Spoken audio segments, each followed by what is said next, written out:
Let the record reflect we've reconvened with all members present. Councilwoman Deb Cohen is absent excused. And for those who are able, I invite you to please rise for the Pledge of Allegiance. And I ask you to remain standing after the pledge. I pledge allegiance to the flag of the United States of America and to the republic for which it stands, one nation, under God, indivisible, with liberty and justice for all. And please remain standing. As we often do at the beginning of meetings, we take a moment to remember longtime Madison residents who we lost over the last few weeks. Raymond Arkazuski was a former longtime resident of Madison, died at home on February 19th at the age of 92. Born in Newark in 1930, he was the son of Polish immigrant parents.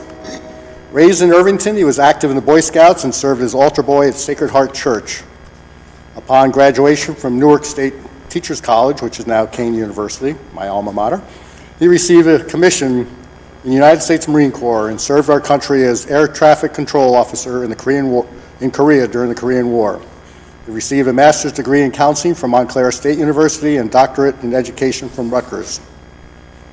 Ray was a teacher at the Hobart Avenue School and principal of Washington School in Milburn Township School District, served as director of elementary education in South Orange, Maplewood, but he spent the largest portion of his career, more than 25 years, as a principal of Southern Boulevard School in Chatham Township. Known as Dr. A, he was beloved by generations of students, parents, and teachers. He served as an elder at the Madison Presbyterian Church and on the boards of St. Hubert Animal Welfare Center, the Madison Golf Club, Chatham Public Library, and City Church in New York City. I am one of those that can be counted in Ray Arkazuski's fan club. I always enjoyed having a conversation with him, as he was always smiling and very positive. He raised his family on Pomeroy Road, around the corner from the Conleys. In fact, his son Dave is in one of our Thanksgiving pictures of our annual soccer game, so we were very close. So it was an honor to call Ray a friend. And I believe that some of his family may be home watching tonight's meeting. So he's survived by his wife of 67 years, Elaine, his 2 children, David and Sarah, and respective spouses, along with 5 grandchildren. So as you watch at home, our thoughts are with you, Elaine, David, and Sarah. And let us all take a moment to remember Ray Arkazuski, and let us pass our thoughts on to the family and friends he leaves behind.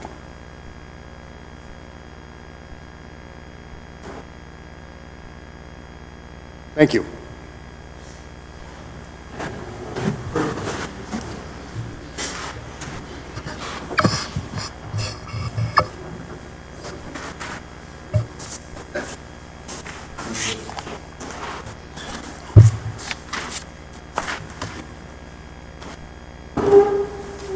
And can I have a motion for the executive minutes of February 13th, 2023? So moved. Second. All in favor? Aye. Aye. And a motion for the regular minutes of February 13th, 2023. So moved. Second. We have one correction from Tom that will be incorporated in there. Is there any other that need to be corrected? Sorry, I'll just add, since I presented the report from the Finance Department on Councilmember Cohen's behalf, shall I provide that to you for inclusion in the committee reports? It just says it was because she was absent, there's no report included, but I'll send you the report. We'll add that to the minutes. Thank you. All in favor? Aye. Aye. Welcome all. Those that I guess it is snowing right now, isn't it? And those that may be home, sitting in the comfort of their home, watching winter arriving finally on the second to last day of February.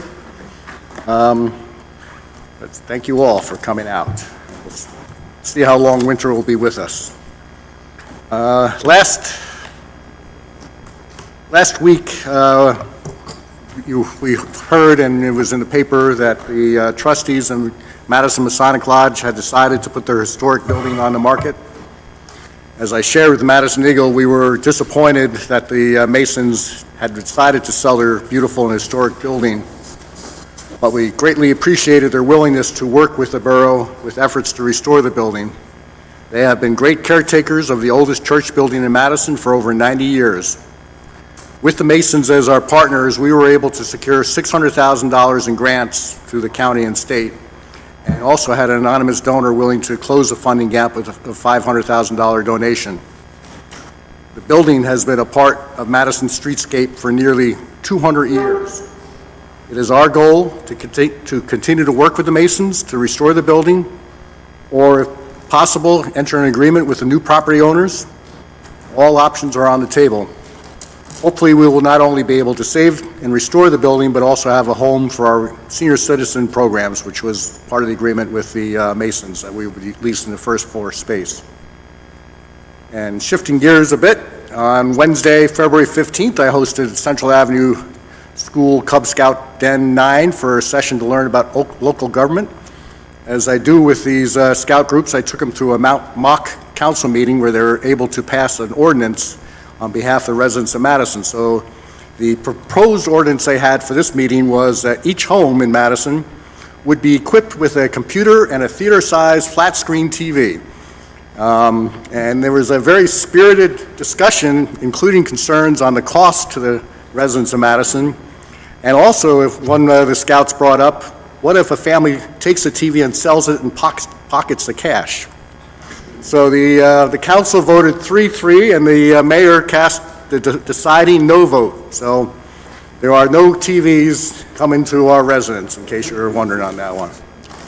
And then last Tuesday, I was able to host a younger group of scouts to talk to them, but these are first graders, to talk about being good citizens and strong leaders. And so we've got a great line of future council members and mayors coming through the pipeline. And on Thursday, the 23rd, we hosted Lead Morris for a Municipal Government Day here. This program was formerly Leadership Morris, which I was a 2003 graduate of. This program is run by the Morris County Chamber of Commerce, and each class is a full year of monthly meetings covering various aspects of Morris County, and its goal is to create future nonprofit board members, volunteers, and leaders in the county. And so during their morning stay here, they visited the various departments to learn about municipal operations, and tours led by Lisa Ellis and myself. And they were also able to see our beautiful building. So I think they've already signed up to come back here next year as opposed to going somewhere else. And then the afternoon, I joined Chatham Township Mayor Ashley Felice and Morris County Planning Director Joseph Barilla on a panel covering economic development for Lead Morris. And it was, as always, it was great to share Madison's great story. And that's all I have, and so we will move on to reports from committees.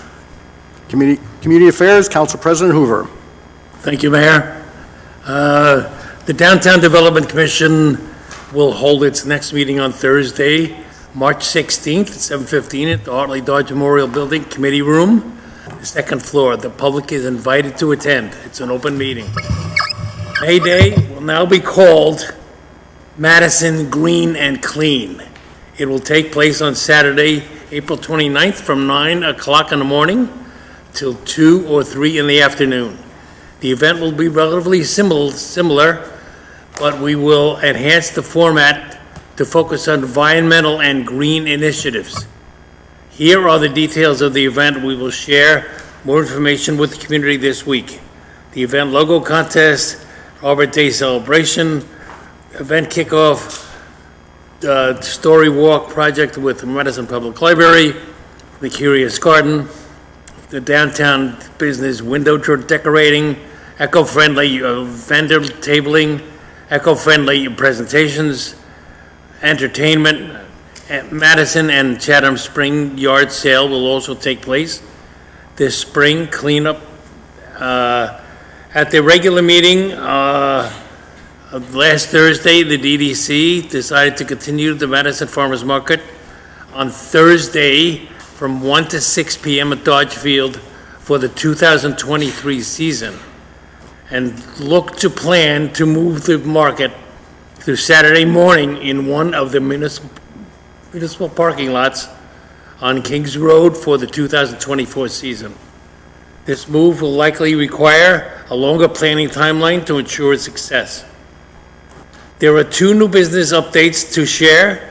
The Hidden Chickpea, a new fast food casual restaurant featuring many plant-based menu options, is now open at 143 Main Street. Lacrosse Unlimited has recently relocated from the Madison Starbucks, from the Starbucks Plaza on Main Street to the heart of downtown on 40 Main Street, which was formerly occupied by Kennedy Barbershop. Chamber of Commerce.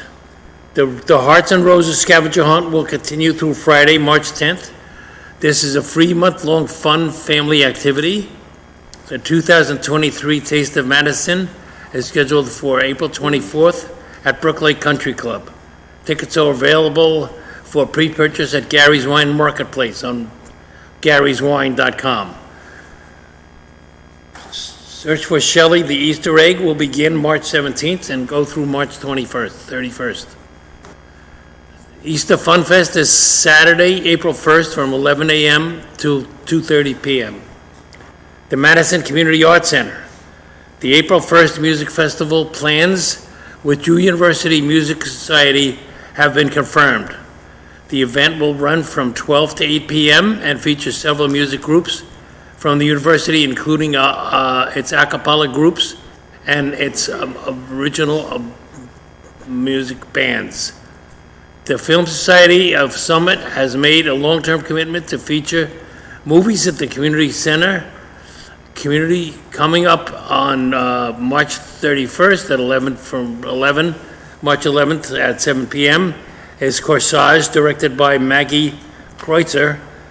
And on Saturday, September 25th, a showing of The Quiet Girl, directed by Calm Byred. Screenings are not limited to society members. The general public is invited to attend. Don't close your eyes. The Ukrainian artists' response to the war opened last Friday. This exhibition is a series of drawings and paintings by artists living in Ukraine, and this will be on display through April 3rd, rather. A reception with food and drink will be held on March 3rd from 5 to 8 p.m. Plans for future gallery showings have been made. April will be devoted to diverse artists through May 7th. After that, the center will feature artwork from Madison High School seniors, May 11th through the 15th, and the Hidden Features Project will be May 31st to June 5th. LGBTQ artists will be featured in June. Photographic portrait artist Jim Horton will feature book author photographs from July to mid-August. All Madison Society of New Jersey will run a show on October 3rd, as well as a similar one from May 16th through the 27th. Through a partnership with Morris County Arts, November and December will feature a selection of artworks from artists residing in the county. Mahjong will have become very popular. Mahjong Tuesdays have become very popular. The Madison seniors running the event, anyone, regardless of age and skill, is desired to come and play and learn to play Mahjong. Maca update. Maca held a very successful fundraiser on June 22nd, featuring music by Grover Kimball, Jerry Veza, Bryn Stanley. Harvest Beach provided music, food, and beer and wine by Gary's. Funds raised will be used to cover Maca programs and operating costs. Thank you, Mayor. Thank you. And now, Finance, Borough Clerk, Public Works, and Engineering, Ms. Ehrlich. Thank you, Mayor. Ms. Osborne, I take back my comment earlier that February 13th finance report is included in the minutes. I spoke too soon. I'm sorry about that. There are no updates or corrections. This week, the Finance Department reports that we will have our 5th hearing on the budget tonight. Previously, we have discussed capital, public works, the electric utility, and the water utility, along with our first look at the municipal budget at the last meeting. Tonight, the council and public will hear from some of our department heads. The police department, fire department, construction department, library, and engineering will be talking about their goals, objectives, and capital needs tonight.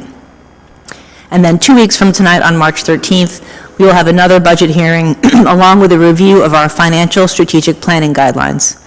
If all goes well, we hope to introduce the official state budget document on March 27th. The Madison Eagle ran an editorial on February 16th that highlighted Madison's thorough and transparent approach to rolling out our municipal budget. And the Eagle further encouraged residents to learn more about the budget process and stay informed. The mayor, council, and the borough administration couldn't agree more. We want residents to be informed, and speaking on behalf of the members of the governing body, I can say we are proud of how transparent we are with the budget process. As a reminder, residents can find the presentations and video recordings of our meetings on Rosenet. The tax collector reports that the tax quarter closed earlier this month, and the delinquent notices went out 2 weeks ago. Residents that took advantage of the State of New Jersey Senior Freeze program last year should have received their paperwork for this year, and residents who are interested in the program are required to meet certain income and age criteria if they are interested in participating. The tax office expects to have forms available in the next few weeks, and those who would like to learn more should visit the Tax Relief Program page on Rosenet. Public Works reports that the Parks Department has finished refurbishing the old Dodge Field bathrooms and will be working on the Lucy D. Fieldhouse bathrooms next.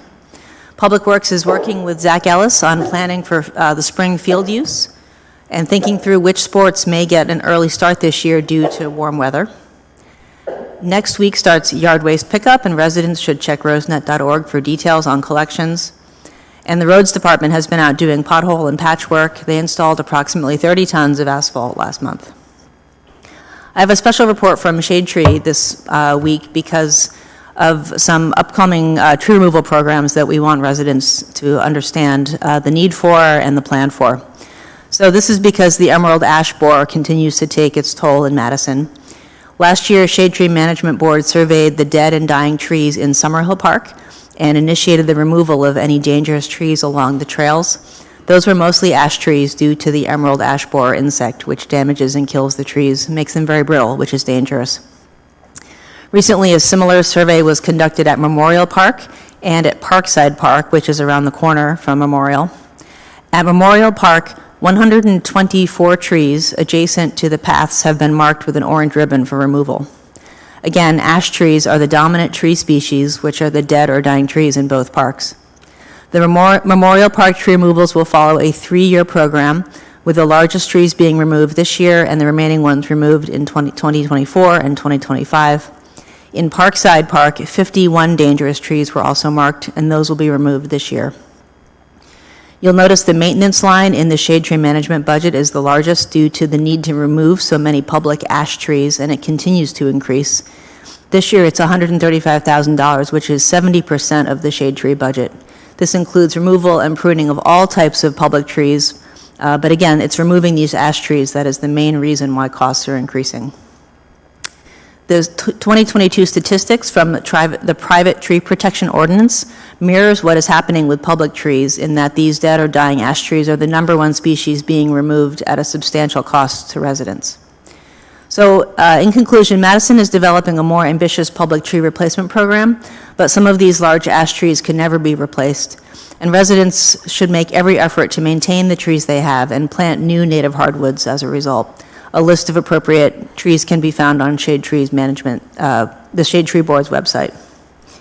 The hope expressed by Madison's arborist, Rich Wolowitz, is that the ash removals will be peaking in this year and next year and then decline in numbers going forward. That's all from engineering. Thank you. Utilities, Mr. Landrigan. Thank you, Mayor. From the Electric Department, on Friday, February 10th at 7:08 p.m., the standby crew was called out to 6 Douglas Avenue due to a transformer making a loud buzzing noise. The crew discovered there was a bad connection on the primary tap at the transformer. On Sunday, February 12th at 8:05 a.m., the standby crew was called out to 9 Spring Garden Drive for half power. The power issue was determined to be an inside problem on the homeowner's side. On Saturday, February 18th at 6:40 a.m., the standby crew was called out to 102 Greenwood Avenue for partial power. The crew replaced the connectors at the pole. On Monday, February 20th at 11:40 a.m., the standby crew responded to an emergency mark-out request to search for a gas leak at 25 Grove. And finally, the department is continuing to replace the Victorian lamppost lights with new LED replacement kits. Currently, they are working at the Waverly Place parking lot. From the water department replaced a fire hydrant on Howard Street. The new replacement hydrant was called a safety breakaway type. The old-style hydrant was found to be inoperable due to its age, normal wear and tear during the annual fire hydrant flushing program. And finally, bids for Welby refurbishment project went out last week. The well house build, roofing, and backup generator will all be updated. The well itself will also be redeveloped. Thank you, Mayor. Thank you. Public Safety, Mr. Range. Thank you, Mayor. From the Police Department, on this upcoming Friday, March 3rd, 2023, from 9 a.m. to 11 a.m., the Madison Police Department will host Coffee with a Cop at the Waverly Restaurant on Waverly Place. This event brings our officers and community together to discuss and learn more about each other. We hope to see you there. Madison Police Department and members of the Borough Government and Madison Sustainable Committee have met this past week to address the issue of excessive idling throughout the borough. In the near future, we will be passing out educational information to drivers throughout town in problem areas. Some of the problem areas we've identified are the Madison train station, Madison Plaza at 300 Main Street, and school locations throughout town. So if you're currently idling, particularly in those locations, please knock it off. That's a technical term. From the fire department, a AFG grant application has been submitted for equipment for use by the fire department. The fire department has also purchased 2 safety plugs for use with electric vehicles. This device, when activated and plugged into the charging port of an EV, puts the vehicle in park. This prevents the vehicle from moving if it's left in drive and the accelerator pedal is accidentally depressed while a vehicle is turned on. So this is a great safety enhancement for our firefighters and other volunteer ambulance folks and first responders. 2 of our new volunteer firefighters have started training at the Morris County Fire Academy, and they are expected to graduate in June. And as always, volunteer firefighters are needed to join our ranks. Please visit the volunteer page at rosenet.org for more information on how you can join and for the requirements. That's all tonight, Mayor. Thank you. And Health, Mr. Landrigan. Health, Mr. Howland Putis. Oh, yeah, that's a different name, Landrigan Howland It was Putis. a flashback. I don't know. Okay, I'll let Bob say it if he wants. So I don't have that much to report tonight, Mayor and Council. One update is that the lady who was the health officer in the Bloomfield office, Amy Monaco, who oversaw Madison, has left the Bloomfield office. She resigned. So Mike Fitzpatrick resigned last year after a number of years. I don't even know how long he was there. This lady filled in now, and then they're going to have to hire a new health officer to oversee us. We still have Sarah Perriman, who's going to be managing Madison. She has been doing that now for a couple of years, so we're in good hands. Nothing for us to really worry about. The other thing is that the Board of Health is putting together the plan. I mentioned this at the last meeting for the animal census this summer. They're recurring and interviewing interns to help go door to door and see, what kind of animals we have in the borough and if they're registered with the borough and they have their shots and their license and all that other stuff. Then the Bloomfield Health Department has some handouts that they are circulating around all of the towns that they supervise, which are helpful to some residents. I made copies of them. Actually, Ray and Jim helped me make copies of them to give out tonight if anybody wants them. I'm also going to place them at the Baptist Church Community Food Pantry, at the YMCA, and maybe at the library. One handout is called the New Jersey Age-Friendly Advisory Council. They're hosting listening sessions through online listening or phone listening, where mostly seniors, can participate and hear what's available for them in the county as far as health services, and also they can voice concerns that they might have that aren't being addressed by the community health offices. New Jersey Family Care Medical Facts and Questions. There's a document here that can help people understand what's available to them, and it's in English and in Spanish. There's March 10th COVID-19 and flu vaccination clinic being held at the Dover Library. There's a panel discussion at Montclair State University about harm reduction strategies for substance use and prevention. And that's about it, Mayor. I covered everything. Thank you very much. Okay. Communications and petitions. Yes, Mayor. Mayor and Council received an email on February 16th from Domenico Francisco, an attorney, praising the joint municipal court, how the court functions, and the efficiency of the staff. Another email dated February the 24th from Corrine Brown, supporting the adoption of the Climate Action Plan.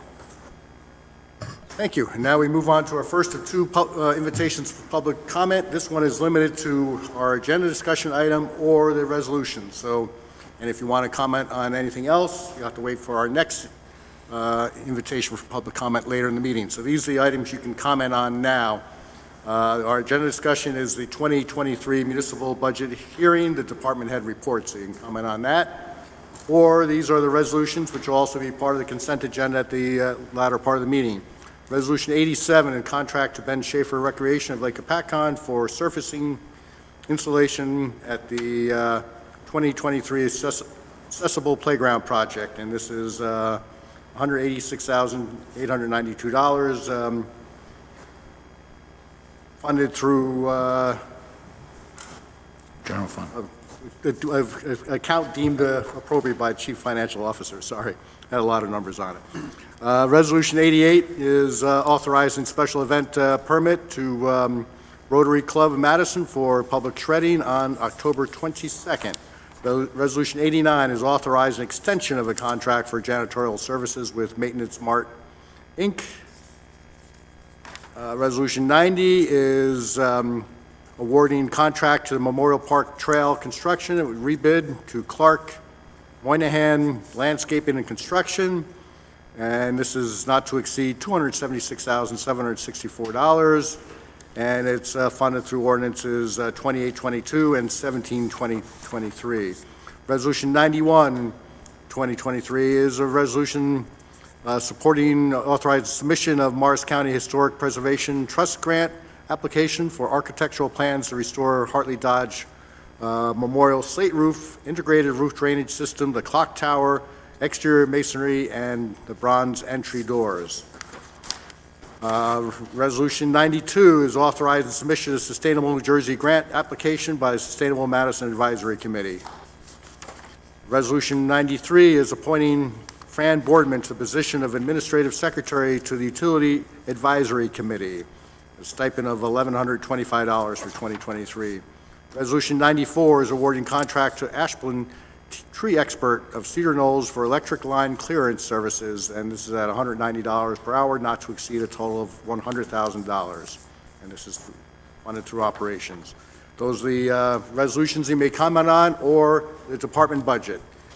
If you comment on one of those, please step forward, state your name, address, state the topic you are addressing, and try to keep your comments to 3 minutes, but we give you a 1-minute grace.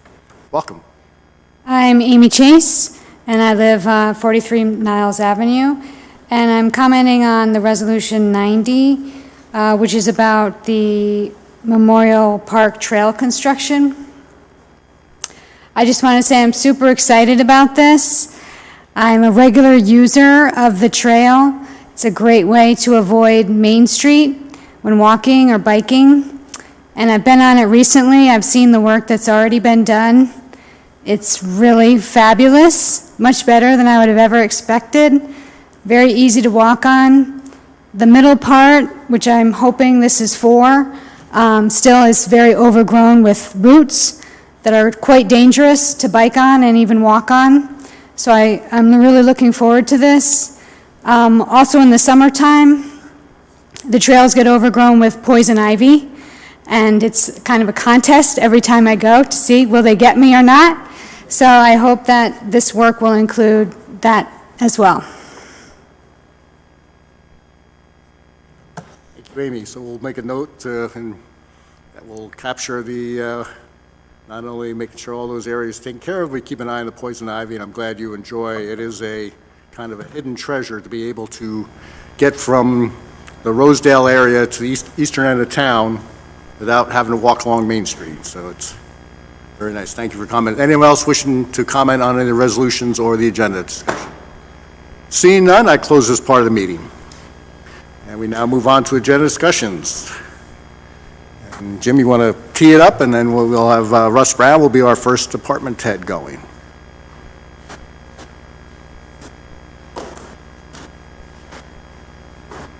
Snow's starting to stick out there, Mayor, so I'm going to be very brief. All right. Department heads are here to talk this evening, and we'll give them the floor. Russ, come on up.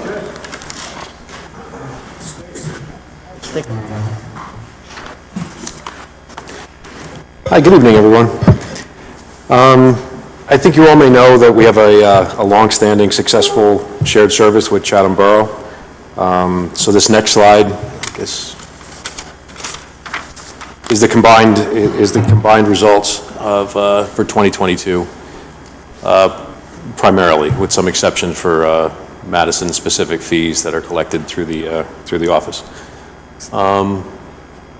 One of the most interesting things to me was the increased number of portal requests. If you remember last year, we talked about expanding our SDL services, and the increase in that number seems to be directly correlate with the decrease in phone calls. So, I mean, it gives us a little bit more time to handle the increase in permit numbers that we had this year.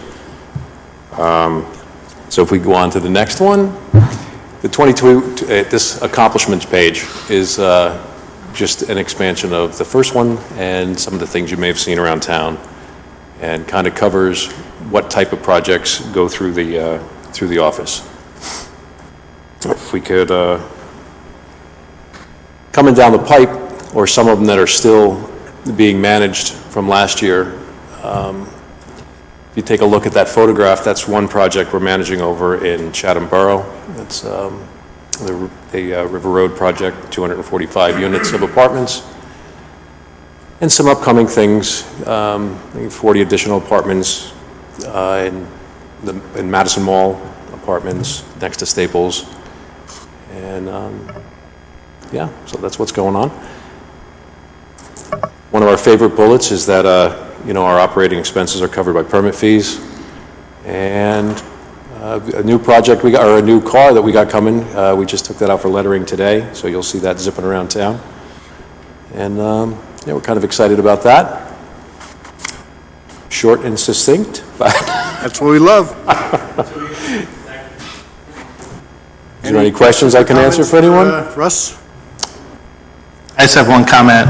Kudos for leveraging SDL and seeing the success in the reduction of inbound phone calls. That is a huge win in my book, and I'm glad to see we're leveraging that technology. Yeah, thank you. We're trying to expand on that all the time. So Russ, you showed us a lot of the projects that are already approved and already underway, right? Is there a lot in the queue also? Is there a lot of projects in the queue? There are. Yeah? There are. Okay, same type, commercial, mixed It use? seems, yeah, there's a lot of mixed use, a lot of larger buildings. Okay. We're looking forward to that. Yeah, that's great. I'd really like to see what is on the schedule, to see what kind of development's going on in town.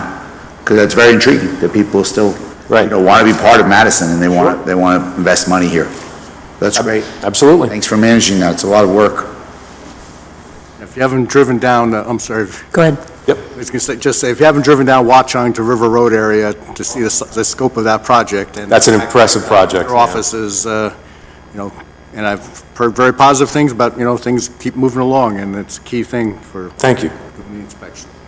Rachel? I just want to piggyback on what Eric mentioned, and the success of SDL Portal. there was a new module just added in the last month or so with the help of Michael Plessier and others, and I know it's not construction department specific, but since we're talking about the portal, residents can now search on the SDL portal to see if a tree removal permit has been issued. I know this has been challenging. We get lots of calls when people see trees coming down. Fran Boardman fields a lot of calls from people concerned that the tree removal is not compliant. But now concerned residents can go on the SDL website, create a login for themselves, and search and see if a tree permit removal has been issued for a property.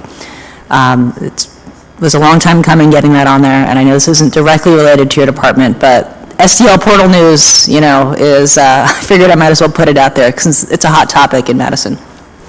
How do you, It's beneficial if you notice the amount of phone calls that come through the office, there's one full-time person right now and two part-time, and anything we can do to kind of reduce that load, that's compounded with people coming to the counter.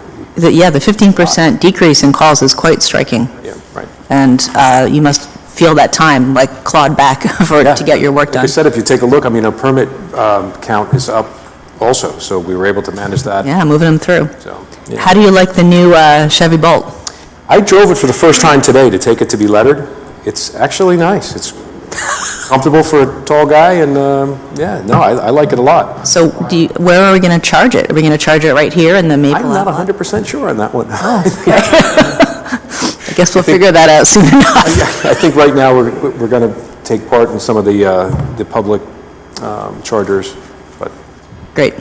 I think as more come, we'll work towards a. Well, I just want to point out that our revenue from construction fees and permits has consistently been a high point over the last couple of years when other revenues have dipped, and so I think it's really notable that this is an area where we are doing well, and I want to thank you for everything you do to keep things moving and keep those permits, being processed efficiently and helping our businesses and residents get the job done. Thank you, Russ. Thank you very much, but we certainly couldn't do it without the support of the administration. So they give us what we need. Thank you, and Right. thank you for also all the extra things you do for this beautiful building. You're quite welcome. Thank you very much, and have a good night. Chief Misha.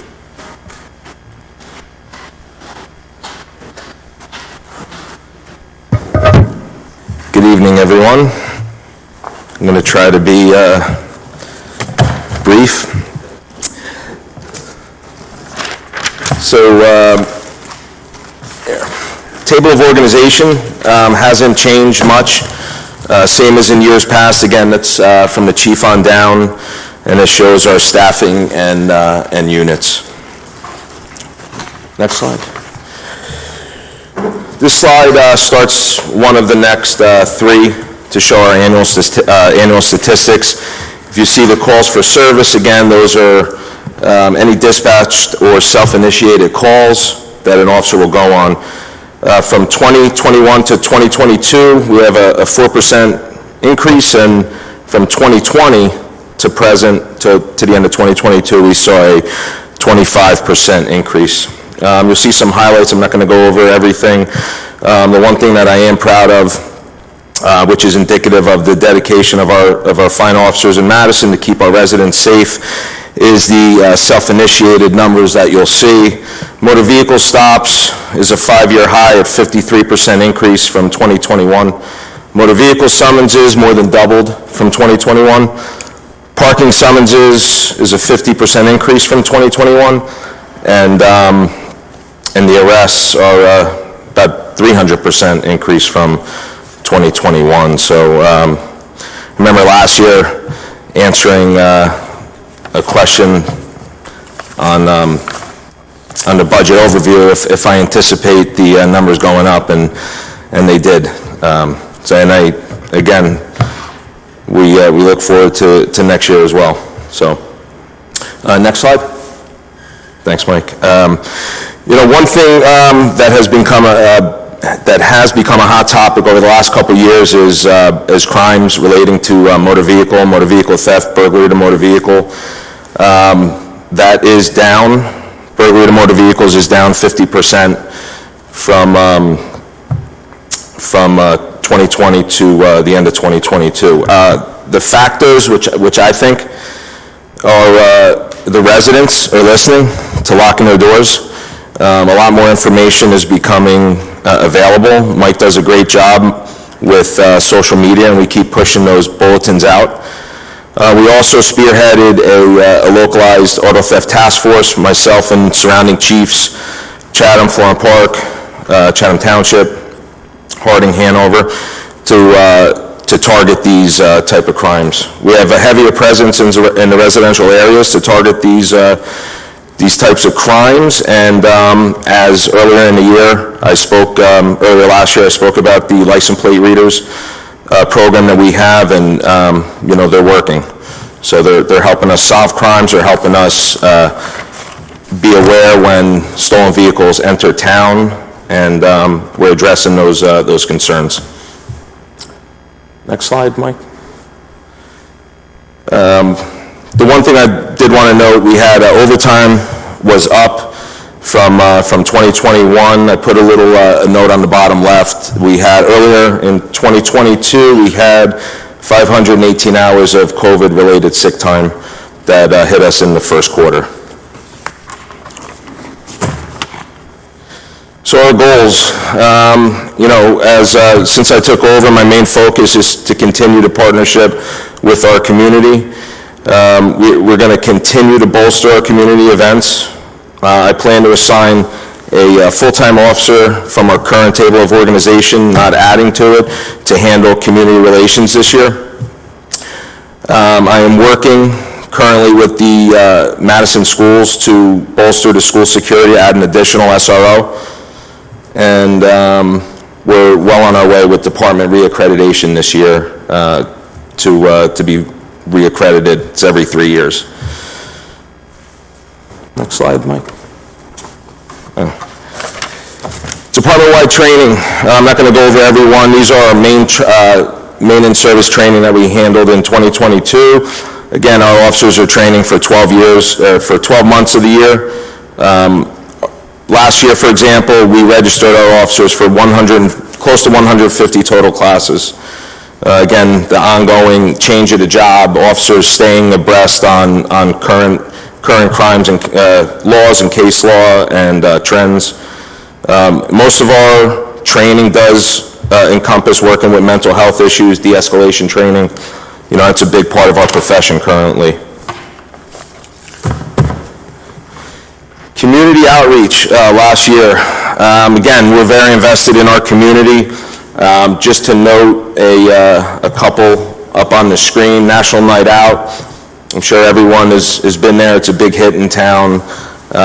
We're looking to build on that this year. As mentioned in the council report, we have Coffee with a Cop we brought back. Again, that's at Beau's Restaurant on Waverly this Friday, March 3rd from 9 to 11. And one thing that I'm actually proud of, this past year, we began meeting with the Hispanic community at St. Vincent's Church. They have a mass on Saturday nights, and we have met with them just to tell us a little bit about our organization and answer some questions that they, and some misconceptions that they may have. So it was a great meeting, and we're looking to build on that this year. So some accomplishments, again, we did a lot this past year.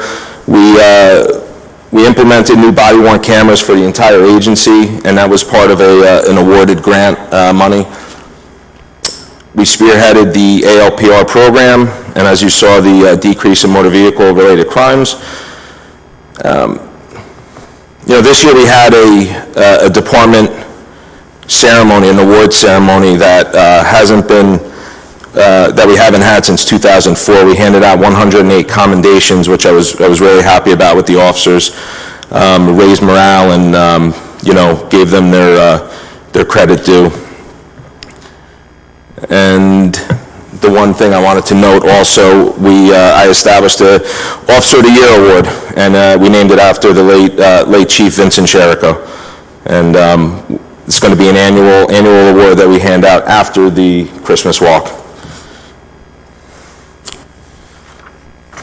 Those are my budget accounts that I'm responsible for. And some capital projects that are on the slate for this year. Again, adding to our license plate reader program that we have. So, most of that money would probably be from state grants if we move forward with that, and handgun replacement of duty weapons. That is it. Thank you very much, Chief. Questions or comments? Bob Landrigan, and then Eric, then Tom. Well, I'll tell you, just two comments real quick. I like the fact that you've hit the school safety issue. You know, I hear too much in the news lately about shootings and problems in schools, so I'm happy that you're on top of that. Also, autism, I see that you're going to the autism training. That is wonderful. You know, when I was on the squad, we had to deal with autistic patients, and that's very difficult. Yeah, we trained our entire agency in dealing with autism, and actually put sensory kits in all our vehicles. That's wonderful. No, you're right on top of that. I did have a question, though. You know, when the whole issue of, you know, marijuana being legal and then whatnot came about, the issue came up, how do you test somebody for it? Like, you know, when somebody drinks alcohol, it's a blood test. That's got to be a challenge for the police officers, because are they under the influence or not under the influence, and is there a number that you can gauge by? I mean, how do you manage this? I did notice your traffic stops are up, but I don't know how much of that's related to the marijuana issue. Not related to marijuana at all. You know, as far as, you know, we would treat it as we would, as you said, with driving under the influence of alcohol. Okay. You know, it starts with the observation of the motor vehicle, you know, whether they're swerving, whether they cross the double yellow line, and then subsequent investigation. But you're right, correct. There's no breath test for it, if you will. It's the judgment of the officer on Correct. that. Okay, got it. Thank you. Eric? Thanks, Bob. Chief, can you talk a little bit more about the accreditation and kind of what the benefits to the community are of having an accredited police department? Sure. We became accredited, I believe, in it was before my tenure. It basically is a certification from the State Chiefs Association that we follow the best practices. It breaks down all our policies, department policies have to be in line with the best practice, and therefore we are certified as an accredited agency following those guidelines that were set forth. Great. And the only other question, I think, from all the stats, you know, you called out the 5-year high of motor vehicle stops, but which probably feeds into the 102 arrests. But obviously, that's a striking increase from last year. Just if there's an underlying theme or what's kind of driving that, other than there are more criminals than there used to be. I think leadership has to play a part in it. New leadership in the agency, the right supervisors are in place, and officers know what's expected. And you know, I think the last couple of years the numbers were a little bit skewed because of COVID. Yeah. But the officers they're out there on the road, they're doing what they're supposed to be doing, and you know, and keeping the residents safe. Great. Well, thank you for your leadership, and Captain Longo and the whole crew. So thank you. Thanks, Chief, for your presentation and all your staff. You have a big crew that all have to work together pretty well to keep the borough safe. So I was going to ask what Eric asked, so thanks for answering that question. So on that same slide, down near the bottom, you have this increase in traffic tickets and parking tickets. No, the parking tickets actually are down. They're down from last year, but people weren't driving that much weren't even around town last year that much. But where does that, I'm just curious, where does that revenue go? Where's Jim? Do you know Parking tickets are up from 2021 to 2022. Yes, from last year, definitely. But from 2020, it's kind of consistent. So but then the traffic tickets is more than double the last 2 years. So does that revenue go to the borough? Do you know? Does it go to your budget? Come on, Jim. It goes to a line in the municipal budget that we have, in the summarized municipal budget just says municipal revenues. It includes fees, it includes clerk's licensing, health department licensing, all sorts of different fees funnel into it. It's a couple $1 million and in total. And Right. sometimes this line item will be up and another item will be down, so it kind of ends up averaging out in the end. Sure, okay. I was just wondering if it helped the department in any way, but it just helps the borough in general, right? So then on another slide, you were showing us the firearm applications, and I had no idea that there was that many people, 250 people applying for firearms, but maybe that's just 225. So is that typical? Is that anything? Well, we saw after, during COVID, the number skyrocketed. People were sitting home and Panic? panicking. Yeah. We are seeing some carry permit applications as well. That is also factored into this 2022 number. It is higher than normal. I feel like this is probably the trend that we're going to see. Yeah. So you interview them or the whole department? Like, how do you get a license? Yep, they file an application, the background check is completed. We have a firearms investigator in our agency that does the interview, checks with the references, and I make the final determination based on the totality of the investigation. If I need to re-interview them, I will. I also deny applications as well. I was going to ask that. Yep. Okay, well, I guess hopefully they're using it responsibly, right? Then there was something else here on another slide about pursuit restriction.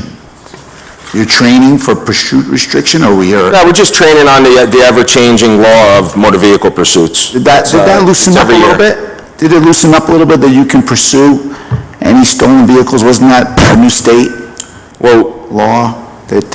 Not any stolen vehicle. You have to fall under certain laws that are broken, but yes. Okay, well, that's good, hopefully, if that's a deterrent. Well, we have to weigh, obviously, the safety of everyone involved before we choose to pursue, and which is not it doesn't happen that much. Yeah, well, luckily, the car thefts are down too, so you don't have to even deal with that. And then it's great that, I think the license plate reader program probably been a good benefit to you guys doing your job. Right. It's definitely it helps, again, when someone's driving, the trend that we see is they're coming, individuals coming here to steal vehicles or burglarize vehicles are usually operating a stolen vehicle. That's just a trend that we see, that we have seen over the years, and, these automated license plate readers allow us to be alerted when a stolen vehicle enters and enable our patrols to move that way. Sure. That's great. You have a few more entrance points to the borough to cover? We could talk about that offline. All right, thanks, Chief. Sorry. Thanks for everything. It's Rachel. Thank you, Chief. That was a great presentation. Two numbers that are jumping out on me on the annual statistics slide refer to traffic tickets and parking tickets and motor vehicle stops. So clearly, your department is busy in all these areas. And I'm wondering if there's a correlation to the borough's heightened concerns regarding street safety, roadway safety for pedestrians, cyclists.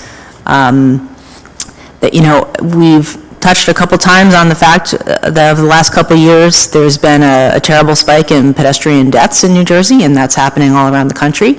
And I know there's a renewed commitment and interest in what we can do locally to keep people safe on the road, particularly the most vulnerable road users, which are people who are walking or riding bikes.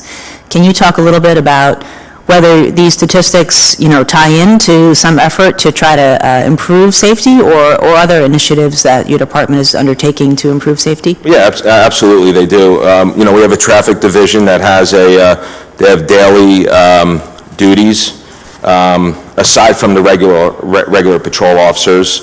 Today, for example, for a period of time in the late morning, early afternoon, it was the illegal turn into Chipotle that has been an issue, coming east off Madison Avenue on the Main Street right there. So there are certain enforcement activities that traffic's taken, that our patrol division's taken, and to answer your question, part of it is for to the pedestrian safety aspect of it. Thank you. Thank you, and I reinforce, you should be very proud of your time as chief, short time as chief. You've made some great inroads, and most proud, I think. Thank you. You probably would say, Thank you. related to the community aspect of it. Thank you for your support, again, the mayor and council.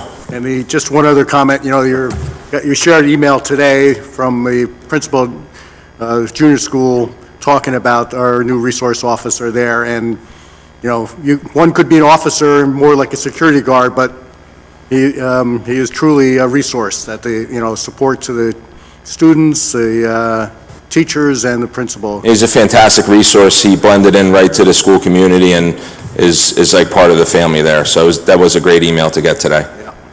Thank you for your Thank you. All right. Chief DeRosa.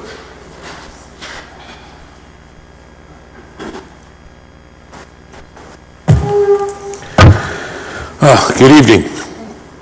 Tonight I present my final budget for the fire department. As you know, I am retiring, stepping down in July of this year after 13 plus years as chief, and it'll be over 40 years as within the department. So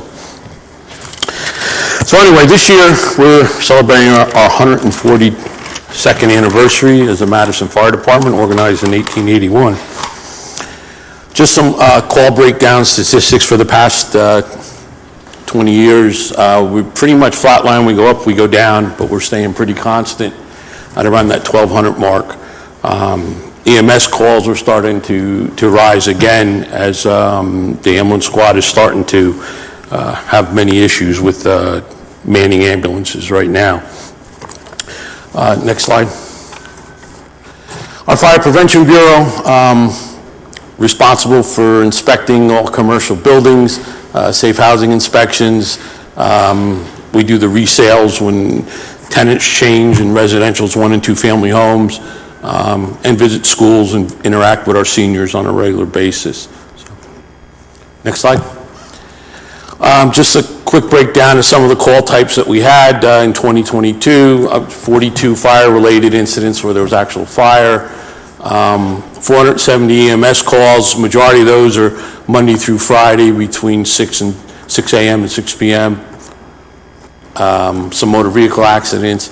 Elevator entrapments, which we seem to be going to more and more with the help of Russ Brown today. Russ left already? Yep. Or he's on the elevator. He's in the elevator. When we were putting this together, when I first started here many, many years ago, we were thinking back to that time in 1977 when how many elevators were in town, and I think we came up with about 8 of them.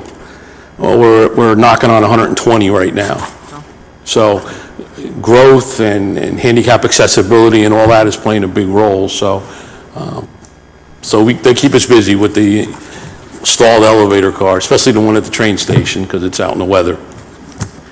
Other hazardous calls, the fire alarms, the nuisance alarms, culinary mishaps seem to be popular nowadays, assisting the public in many ways, pump outs and lockouts of residential houses. And then we had 11 mutual aid assignments last year where we actually went to 11 of our neighboring towns and had received it twice in Madison. And that photograph is the one of the tragic house fire in Morris Township where 2 residents perished off of Columbia Turnpike last year. Next slide. Some accomplishments from last year. We actually we added 3 volunteers, but one of them just tendered his resignation over the weekend, so it's only 2 now, and we actually lost 1 last year as well. We hired 1 career member replacing Lieutenant Williams. We're still hoping to replace firefighter Jack Dunn, who just recently retired and was off the books. Participated in National Night Out, we did Unity Tour, Day of Service. Engine 3 fit out. We took delivery of our new engine this year, which replaced 2 pieces of equipment. Long overdue and a long wait with supply chain issues and a whole host of other things. But once it got here, equipment has to be installed and mounted. We could hire somebody to do that, and it costs us a lion's or king's ransom to do it, and it usually doesn't get done exactly the way you want it. So my guy stepped up and with the help of our Borough garage, manipulating and making some brackets and mounts for us, we got it fitted out up here and in service up here. So it worked out very well, and we got it just the way we wanted it to. And again, we participated in a 4-day trench rescue with our neighboring towns that we do that with, and also confined space with Morristown and Cedar Knolls. We work together in that group for that technical rescue aspect. Next slide. Some goals for this year. Hire replacement firefighters for retiring firefighters and hopefully myself. Recruit and continue to recruit new volunteers, which is very, very challenging. Try and get our volunteers to respond as well to more and more calls, even though their numbers are very low and they get overworked. Continue our training, and the big accomplishment there is working with our team to complete the installation of our new trunked municipal radio system. I'm happy to report tomorrow it should be going on the air for testing. Wow. All the hardware has been installed. All the sites are talking to each other on the fiber. So tomorrow they start, so to say, bringing it to life. And then over the next couple weeks, our consultant will be with that group testing to make sure it's functioning the way it was designed or intended to. So we're hoping by the end of March to start bringing that together. There's a lot of horses pulling this wagon. I got to mention Captain Longo, who is very anal compulsive about what he does, for those that know him, and he does it very well. But setting the system up, not only for us, but for the Board of Education, and interacting with the neighboring systems is you've got to be right on. Numbers have to be perfect, and Joe is doing an outstanding job with it, and he's good with colors too, to help with his presentation. So, and when we were talking about security before too, it kind of helps us, or it helps the police definitely interacting with the school system, because we'll have interoperability with them once they become on board with it, because there's channels carved out specifically for them to use and for us to interact with them on a radio if we have to. So it's coming together good. Some other people just to mention on the radio system, Russ Brown, who's done a fabulous job with helping us getting the sites back up and running, Jim Burke, our in-house electrician, and one girl we have to mention, Stacy Dooley in the purchasing department. Purchasing is a very hectic process in municipal government. You can't just whip out a credit card and buy something, especially under state contracts and co-ops. Stacy's like the hub of that wheel, boy, and she's good at it. Nothing gets by her, and without her help, we wouldn't have been able to pull a lot of these contracts together, especially on the state contract level. So good job, and with her and her boss, Kevin, in there too, keeping an eye on things. So, next slide. Here's our projected capital projects. Continue to replace turnout gear. We try and buy 4 sets every year, filter them out. They usually have about a 10-year lifespan, and we give them, as needed. New guys don't get them until they complete fire school, and we have older sets that they utilized for that as well. And we repair them too. They have to be repaired by a special tailor that's certified to do that type of work, but we do take care of them. And then hopefully we're going to replace the 2007 Ford Expedition and our, it's not up there, but we have a 2005 Dodge Dakota that's rotting away as we speak, that we're hoping to get rid of as well, and get rid of 2 of them and get the one vehicle to do that. And then moving forward, Engine 2, 1998, just to start getting that on the radar screen for replacement as well. So. We are a combination fire department. This is our present staffing level right now. We are at 13. We should be at 14, as the ordinance states. We have 17 active volunteers, 10 are in the suppression group, and 7 are in the support group. And again, we had 3, but now actually only 2 new volunteers. We always need volunteers, and you can go to madisonfd.com. We'll bring you to the Rosenet website and take you right to where you got to go. And with that being said, before we go to questions and all, I was going to read a whole bunch of pages, but I'm not in the mood of reading right now. But Russ Brown did bring up some very good points with regards to construction. And once those buildings are built and put together, it's our responsibility to protect them and the occupants within. As we keep building these massive buildings, you go to the one on Kings Road and the one on Community Place, to name a few that have just come to life, it's a tremendous workload on us. It's not an average single-family home with a 30-foot front that you can easily access and do your work when you have to do your work. When you get a building, especially like where Rose Hall is and those there, it is a very labor-intensive fire incident when we have to take part in that. So we ran some numbers just to see curiosity-wise in the past 10 years, and these are just some of the big ones, but we've added approximately 250 residents in Madison in the past 10 years in the combination of 1 and 2 family houses, or one lot's been turned into 2 lots, or you go down the end of Kings Road where there was 1 single family house and there's 6 homes and 1 2-family home there now. So we keep developing and adding, and there's a whole bunch more on the horizon, coming up that increases our potential workload. And we've got to start to keep pace with it. With manpower, equipment we're fine with, we're doing great, but manpower, that's where we're lacking. And I know we have mutual aid agreements to help us, but if we don't get there in the early incipient stages of this fire or that fire, that small fire becomes a very big fire, and loss of life and property is at hand. Just to surmise and bring that point to light, in 2010, when I took over in spring, in the fall, ISO showed up. It's the Insurance Service Organization, to evaluate our fire department. And they evaluated from everything from our water supply, the way it's delivered, the way it's maintained, to the equipment we have, the amount of training we have, the people we have. And it's not how many firefighters we have, it's how many firefighters we can put on the scene of a fire in the initial stages. And that's what they go by. In 2011, when they did their survey, out of a possible total 15 points for boots on the ground, if you want to call it, we only garnished 4.48 points. When I took over, we were a Class 2 town. We dropped to a Class 3 town. Class 1 being the best, Class 10 being really bad. They came back in 2014, did another evaluation. That same number of 15 possible total points, we dropped down to 3.89 out of a possible 15. We still managed to stay a Class 3, but I'm telling you, when they come back this time, we're probably going to drop to a Class 4 because of the manpower and the lack thereof. And that affects all of our fire insurance, residential and primarily commercial, the rates that we pay, because it's based on how good we can put out a fire.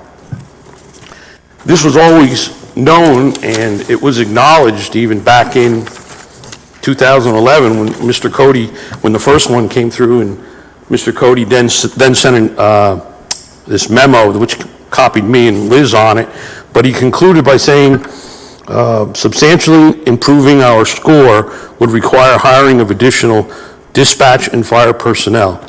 If we take no action in this regard, the new rating would take effect July 12, 2011. We did nothing, and the new rating took effect, and we are Class 3. So, ladies and gentlemen, it's budget time. I need people. I don't know how else to say that to you. I'm not looking to build a dynasty, but I got to have the people in order to do what we need to do. And we're down one. Last year, my overtime budget was through the roof. In my 13 years here, I've never spent that much. Without people, I can't function. And bringing in overtime covers shifts, but it doesn't give me the bodies I need to do the work we need to do when it needs to be done. Compounding this problem now is EMS. Our volunteer ambulance squad, as great a job as they do, is slowly sinking. It's taking on water. The bilge pump is broke, and I don't know what we're going to do. The county covers us 2 days a week. They're paying out of their own pockets per diems to subsidize shift coverages. They just informed us on Friday they can't cover on Wednesdays now. And now we're scrambling to find out what we're going to do on Wednesday. I know we're going to be meeting on it soon to hopefully resolve the problem and solve it versus keep talking about it. But we've got to address emergency services, and it's going to cost money. I'm a taxpayer. It's going to cost money. The downside is we don't show up, or we show up very late in the game, and now it becomes a big tragedy. So I implore you to please consider hiring my replacement firefighter, replacing me in a quick manner, and moving forward with EMS in some way, shape, or form to keep our citizens safe. So with that, you can go to the next slide, and I'll be happy to answer or take any questions you may have. On that last comment, you know, offhand with Chatham Borough, Chatham Township, Farm Park, with all the volunteers, fire departments, what their ratings are? Offhand, I do not. I believe you can go to their website and find out. But understand this. That's fine. No, but I think you made a good point. it's all about response time. You know, fire doubles in size every minute. If it takes us an additional 10 minutes to get there with the resources we need, because of the laws we're bound by, 2 in, 2 out, things like that, where we can't initiate until we have certain things in place, that fire grows. I don't have a pause button on the fire ground or a hold button where I can come back to and say, hey, we'll get there later. I need people, so. You're welcome. Yeah. No, I just had a couple of, I guess, questions and comments. Your trench rescue and confined space rescue, that's not common in all fire departments, correct? That's a specialty, a special type of training that you go to for that, because I remember years ago, you had one in Morristown. And I was on the ambulance at that time. Not all fire departments can respond to those, correct? Correct. Okay, so that's... The confined space grew back in the 90s when OSHA laws regulations kicked in. Our sewer department, our electric utility, they all enter and work in confined spaces, and you need to have a rescue team readily available. We sub ourselves out, Chatham Township, Florham Park, and Chatham, we cover, and the Chatham Joint Sewer, we cover those entities there. And that's in conjunction with Morristown and Cedar Knolls. And it kind of morphed into the trench world, because they kind of go hand in hand. And that's why we got involved with all that. Trench rescue more than anything. Okay. In regards to the sprinklers, you know, the bigger buildings now, I live in Rose Hall. And I'll tell you this, every room in my apartment has a sprinkler head in it, which is good. Is that something that you require? Is that building code in Madison? Or is this just something unique about the building I'm in? And thank God it's like that. It's required by the Uniform Construction Code, the UCC, the blue book that Russ is responsible for, based on the size of the structure, what its use is going to be and intended use. And the sprinklers are there for your life safety. They're residential sprinklers. They're there to buy you enough time to get out.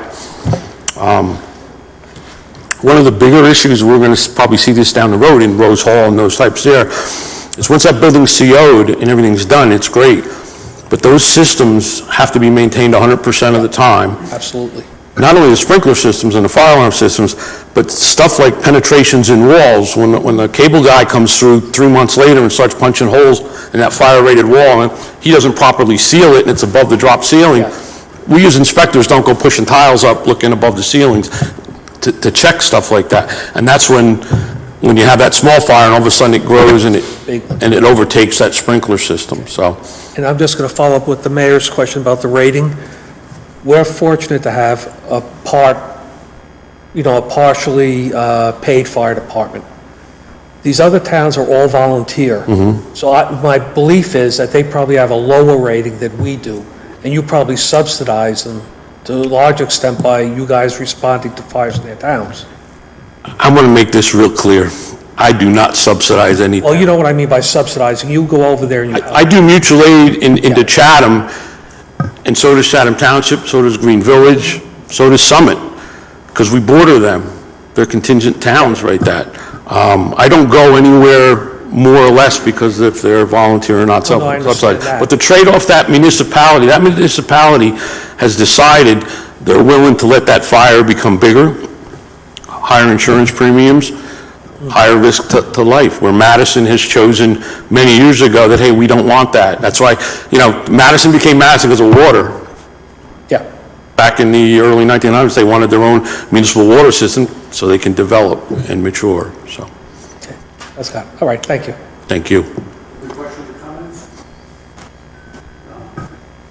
Thanks, Chief, for your presentation. Thanks for your service, sir. Thank you. Community. We're very fortunate to live here and care so much about the town. Shoot, my mic wasn't on.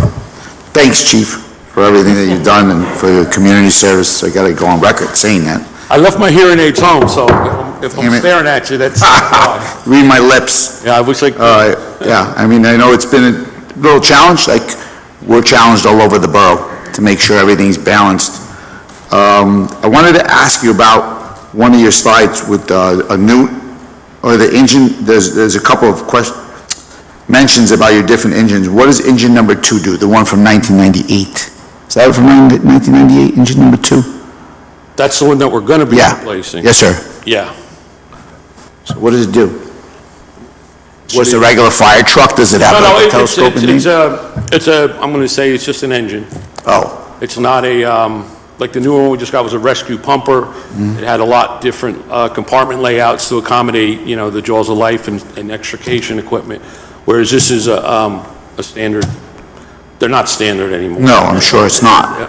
It's a standard. Because you have big buildings to go out and take care of and fancy houses in town. So you mentioned that we have a lot of overtime in the borough. We saw that on some of the other budget information.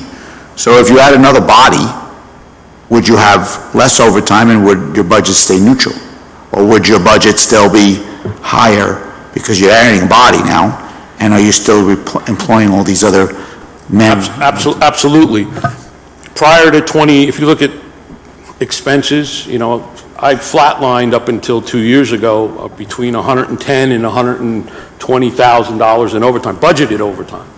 Maybe some years I ran over a couple thousand, other years I came in under, because it's based on fire calls and training and stuff. But the past 2 years, and especially last year when Kevin Williams was out, he retired, and then Jack Dunn went out in February, we were the whole year down 2 guys, and just to keep guys on shift, and guys calling out sick, and other things, covering vacations and personal days and stuff like that, there was a lot of overtime. The guys made money, no question about it, but I was getting a lot of the grumblings like, I'm here again.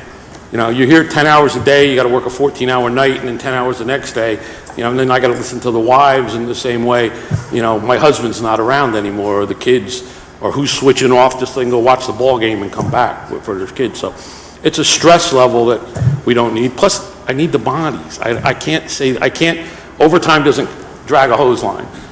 It Sure. doesn't exist that way. I need a body. Sure. Okay, but I guess it would be good if somebody would say, if we had this extra person, here's where we would save in overtime. There would be some savings, probably. I could don't know manage what it it's- the way I always did. Yeah. We'd still be at that between 110 and 120,000, which is where we've always. And how much was it in 2022? Overtime, how much was the overtime in 2022? Last year? Yeah, last 2022. In 2022,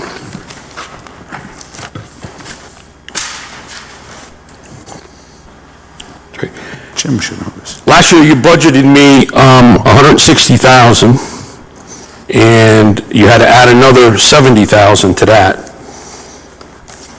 So you budgeted me 160. Normally I get budgeted around 120 in years prior, in that window. Right, and you went over 200,000. Yeah. Okay, it's an interesting statistic.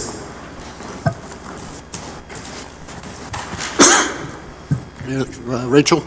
Thank you, Chief, for the presentation. I also want to especially thank you for your leadership on the new trunked radio system. I thought it was, you're always very gracious in acknowledging all of your partners in these projects, and the fact that you mentioned so many people across so many departments doing so much work, I think is a testament to you as a leader, bringing those folks together and getting them all rowing in the same direction. But having the vision for this, even before this radio system, came to be, sort of laying the foundation for it, so to speak, here in Madison. And it's quite a legacy that you've set up for us. The fact that we have enhanced safety and we'll now have this new radio system, thanks to so many people, but especially thanks to you. And I just want to acknowledge all the work and leadership you've shown in getting us to this point. So thank you for that. Well, thank you. I'll sleep and feel better once we're on the air and we're working with it. Sounds like we're getting close. Yes, very, very close. I know, and the other departments are excited about it too. Like the electric department will have their own radio group, so they can talk independently when things are very complicated with them in the water department and sewer department and all them. And we can talk to them too. It's going to be interoperability just by turning a channel, so. It's terrific. Looking forward to it. Thank you. Thank you, Chief. Oh, I'm sorry, John? Yeah, I couldn't let this opportunity pass without complimenting you on the excellent presentation you made tonight to us. Can you hear me?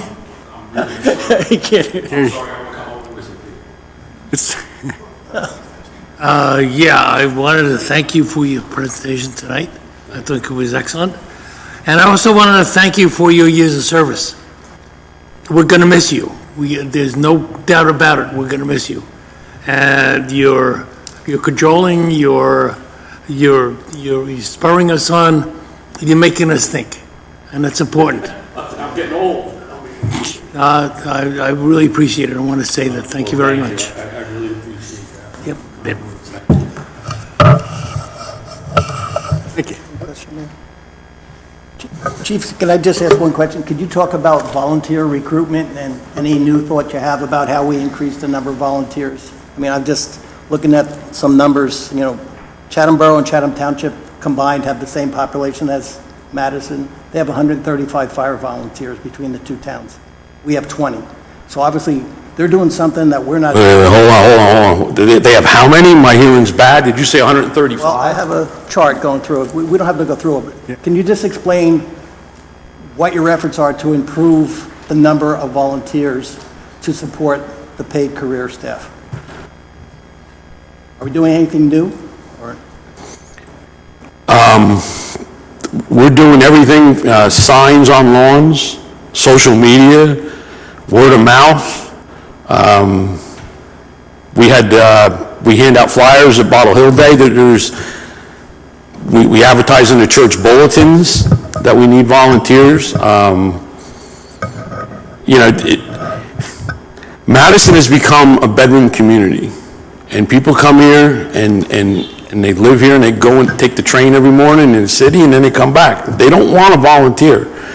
I did Little League back in the 90s. To get people to coach was a challenge, never mind getting them here. And you talk to some of the people that run those organizations today, they're struggling just to get coaches, umpires, and everything else. We're doing whatever we can, and we're one unit, we're welcoming. One of the attractions to the volunteers we do get is because there's a possibility of a career job down the road.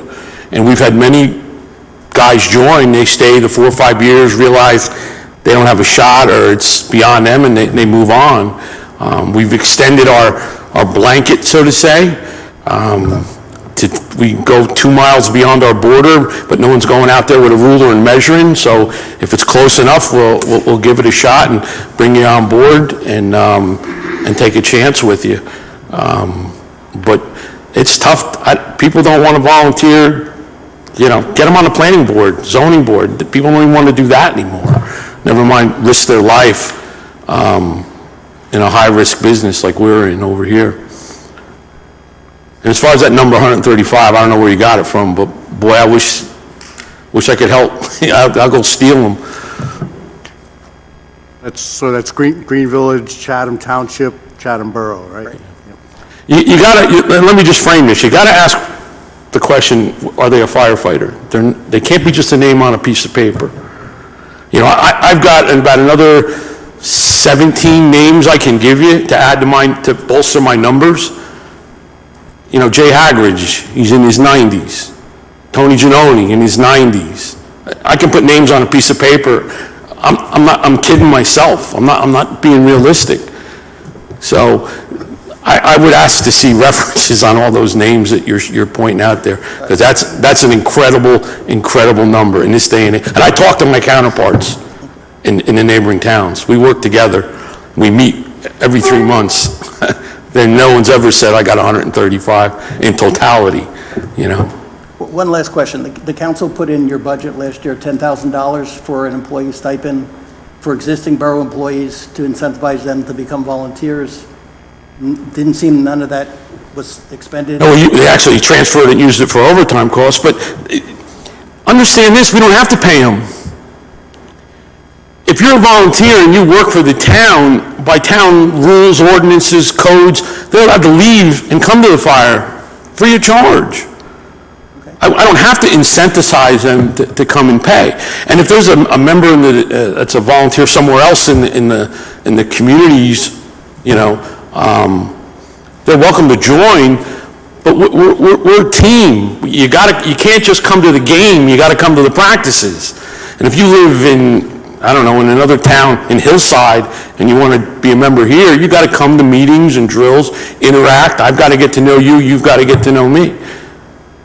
So it doesn't work. I mean, we talked about this before. It's not going to work.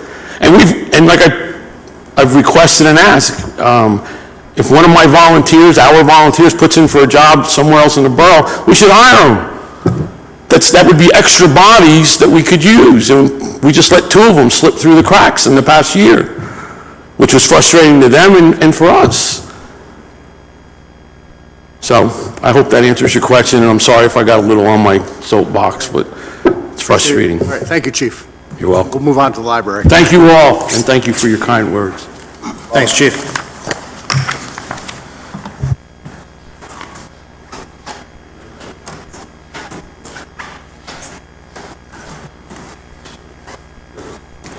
Good evening, Mayor Conley, members of the council. It's a pleasure to speak to you tonight about the library. Next slide, please. 2022 was a challenging year for the library as we balanced the twin goals of optimizing service and operations on the one hand, while preparing for construction and temporary relocation on the other. We succeeded on both fronts, we think, executing the New Jersey Library Construction Bond Act grant agreement with the State Library, engaging the architect, and finalizing our relocation plans, while at the same time expanding 2 very popular collections and growing our collaboration with the schools. And in the top picture, you see an example of our new Museum Pass software, which we implemented just towards the end of the year, which enhances the convenience and accessibility of our museum passes, which are sponsored by the Friends. And the bottom picture shows the high school community classics collection, to which we've been able to contribute all year through donations to the library of books by the public. Next slide, please. This chart covers the full time period of the pandemic, from its height through the subsequent recovery. Patterns of circulation are stabilizing, but there is a clear shift since the pandemic, which we do expect to last. We measure circulation in digital and non-digital categories. Although non-digital circulation has rebounded steadily from its pandemic low in 2020, we do not expect it to climb back to pre-pandemic levels, which were just over 204,000 in 2019. Digital circulation, which was the only available option at the height of the pandemic, has become a much more significant part of our patrons' borrowing habits and is clearly here to stay. It has fluctuated slightly over the last few years, but is holding steady at roughly double the pre-pandemic levels, which were just over 19,000 in 2019. Program numbers are strong, with most youth programs being held in person now, and most adult programs virtually, which will continue until our construction is complete. We registered twice as many new patrons in 2022 as in the previous 2 years, approaching pre-pandemic numbers. We registered 993 in 2019, and we think this is because of the return of the university students in the area and our ability to go back on campus to tell them about the library and encourage them to register for library cards.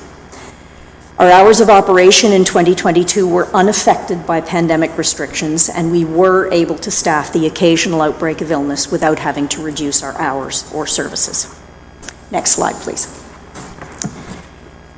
Our goals for 2023 are really a continuation of the ones we had set for 2022, as we move closer, we hope, to actual construction. We anticipate a 2023 start to that construction, even if it is not able to be completed before the end of the calendar year. In addition to setting up effective temporary operations for the duration of the project, we will develop the new interior spaces of the library for optimum utilization and flexibility for a new generation of patrons and community partners. And you'll see in our top picture That was the summer reading display in the youth services selection. In the youth services section, the theme this year was Oceans of Possibilities. And the lower picture shows our very first tiny art show for adults, which we hope to repeat annually. And now our board treasurer, David Luber, will discuss the finance portion of our presentation.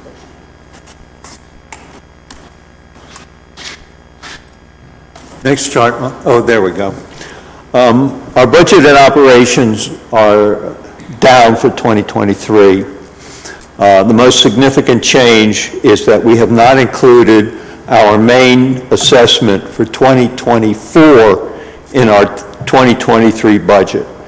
We budgeted and paid for the 2023 assessment in 2022. We also show a modest reduction in books and media purchases for 2023, but staffing and operating hours will not change. Next chart. Like the Borough, the library is facing challenges on the income side. Although our 1/3 mil statutory appropriation will increase a modest $18,709 in 2023, that's a 1.15% increase.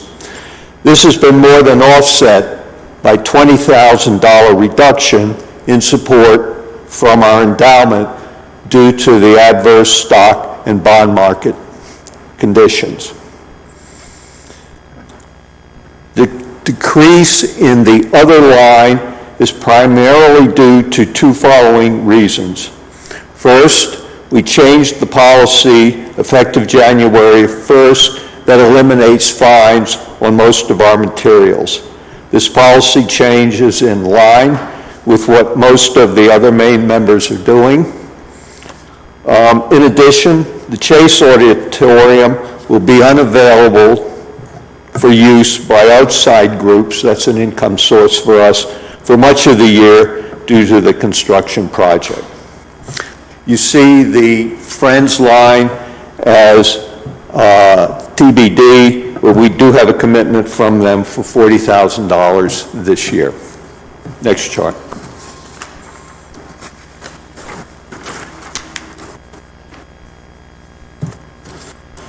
I've already discussed much of what you see on this chart. I would note that the operating costs associated with the construction project will be significant. However, the expense of trailers, moving, and storage are not part of our operating expenses, will be included in the project as capital. Next chart. You've already appropriated the monies for the new roof and for the borough's match for the state grant this past year. In 2020, the total construction project was estimated to cost $2.894 million. As noted on this chart, the library's contribution will come from our existing capital reserves, MPLI, that's our endowment, and the library friends. Planned capital for 2024 will address improvements to our courtyard and needed plaza and fountain repairs. Do we have any questions for either Lynn or myself? Dave, thank you, Lynn. Questions? Tom? So part of the project, from what I remember, is that you had to remove asbestos from the building. Yes. So is the borough taking care of that, or did you guys already take care of that? That's a major part of the project. It's being funded half by the borough, half by us, and half by the state. So that is in the part of the project that is covered in the $900,000+ grant from the state library. So that's a big part of the project. What's the timeline? You didn't show us anywhere. You have to do that first? Yes. So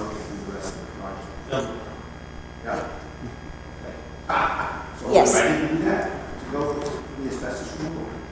That's the first stage of the construction. My stupid microphone wasn't on again. That's okay, I'm not near a microphone either, I'll just speak loudly. I'm sorry. Sorry, that's the first stage of our construction, is the asbestos removal. It begins with that. Yeah. And abatement really is also demolition. That's where the ceilings will come down and the lighting will be removed.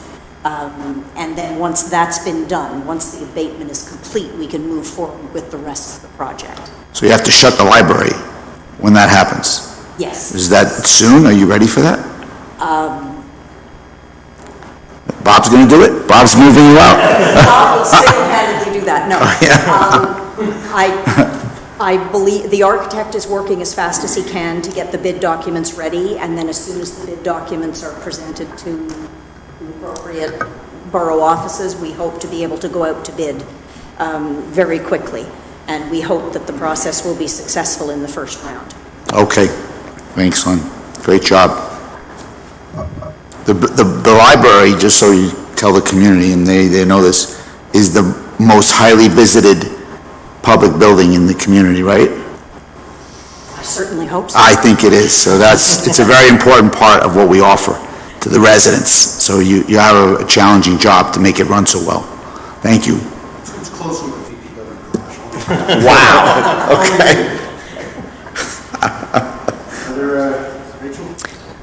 Thanks for the presentation.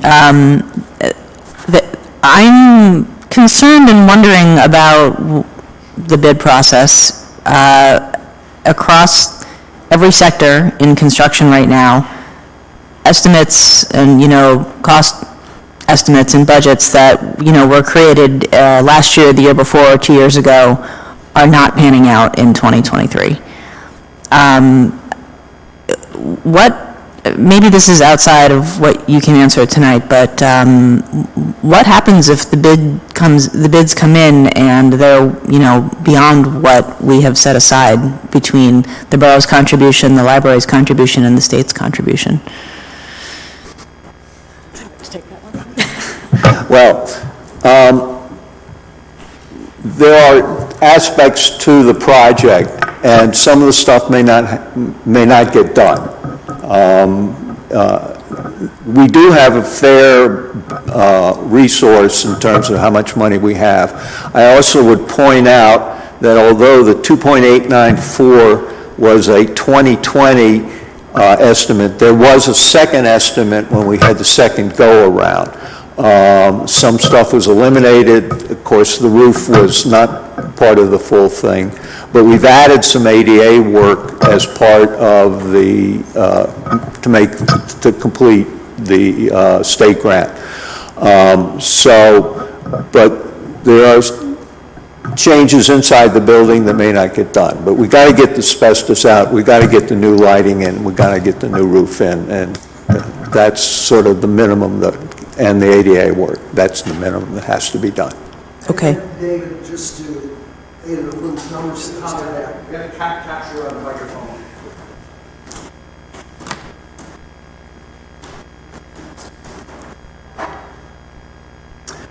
Tom Bendinger, President of the Library Trustees.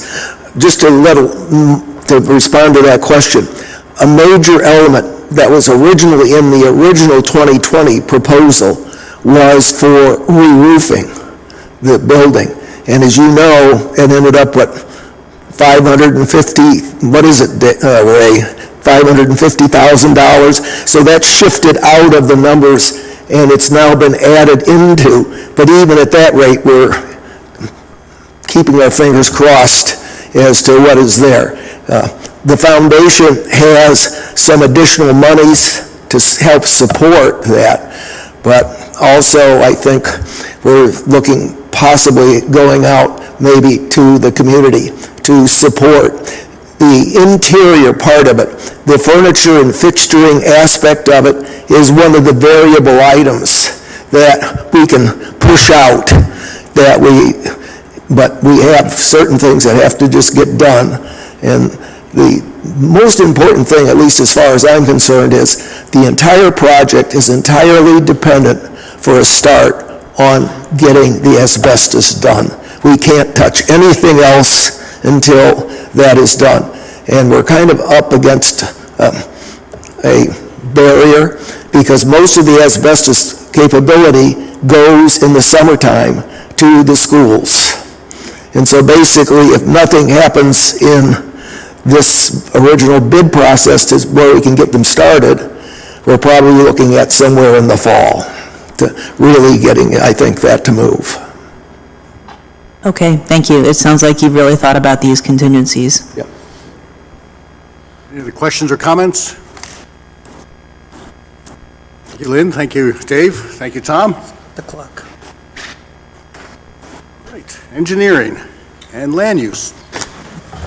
Good evening, everyone. Once again, thanks for waiting it out with the last budget presentation for tonight. Land use services and engineering are the smallest number of people as staff, smallest budget, but probably the largest capital budget as far as borough operations are concerned. So most of what I have to tell you, I think is probably going to concentrate around those things that is of the most interest. So Mike, if you could advance to the first slide, our accomplishments from last year are concentrated on things which I think you've probably heard the majority of already from our liaison, Rachel Lorlick, who reads those monthly reports to us and keeps us updated about what's the status of the construction and design projects and engineering, and that's very helpful. Thank you very much. But in summary, we knocked out 11 roads for reconstruction and resurfacing, 8 additional roads for sealing and striping, did a number of bid documents in-house, and also managed some consultants on bid documents production outside of the house. And what did we got the MRC trail constructed. So that was a fair capital year for us. It wasn't our largest capital year that I recall, but I mean, we had a decent capital year. This year's going to be substantial when it comes by comparison. But before I advance one more slide, Mike, before I get off of last year's accomplishments, I just want to obviously give kudos to our staff. There's only 4 of us, between Fran and Danny and Dennis and myself. And there's there's a lot of work that gets done on the private side as well. Most of the big capital projects that you hear about are obviously public projects. So they're in public right-of-ways on public property, but the other part of what we do is reviews and processing of private applications. And so Fran is the coordinator of a lot of that. So over 700 zoning applications for last year. She was quite busy. And over a dozen planning board hearings at night, over a dozen zoning board hearings at night with the boards. I mean, kudos to those other members of land use that really do keep things running during the year. So if you can advance a little bit, Mike, thank you. The goals haven't actually changed all that much. I think one of the things that we experienced last year, which we're trying to manage a little bit, is we had our very few people had some sick time, downtime last year, which we, and we feel that it's immediately the manpower loss is noticeable, and so we're trying to work closely with construction that's got its own kind of issues with regards to staffing and sharing, but we want to be able to share and get some redundancy on administrative issues between the 2 departments. And Russ, to his credit, forwarded us a couple of laptops with some data on it, as Rachel had mentioned, and it's been very helpful in terms of inspections.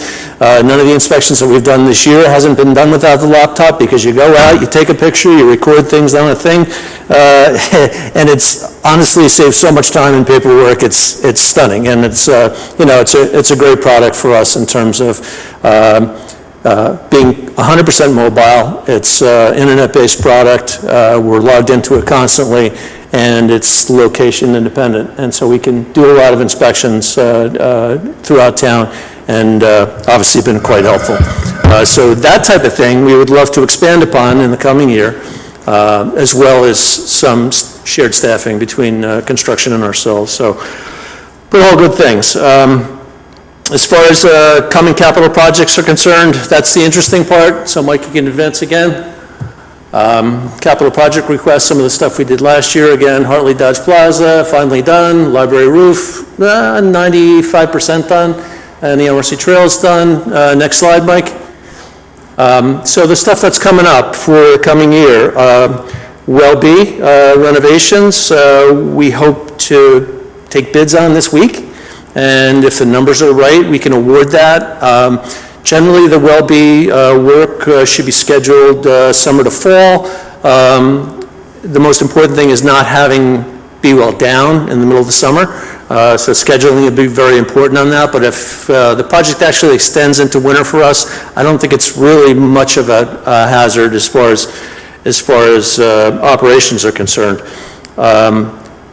But we'd love to get that project 100% by the end of the year.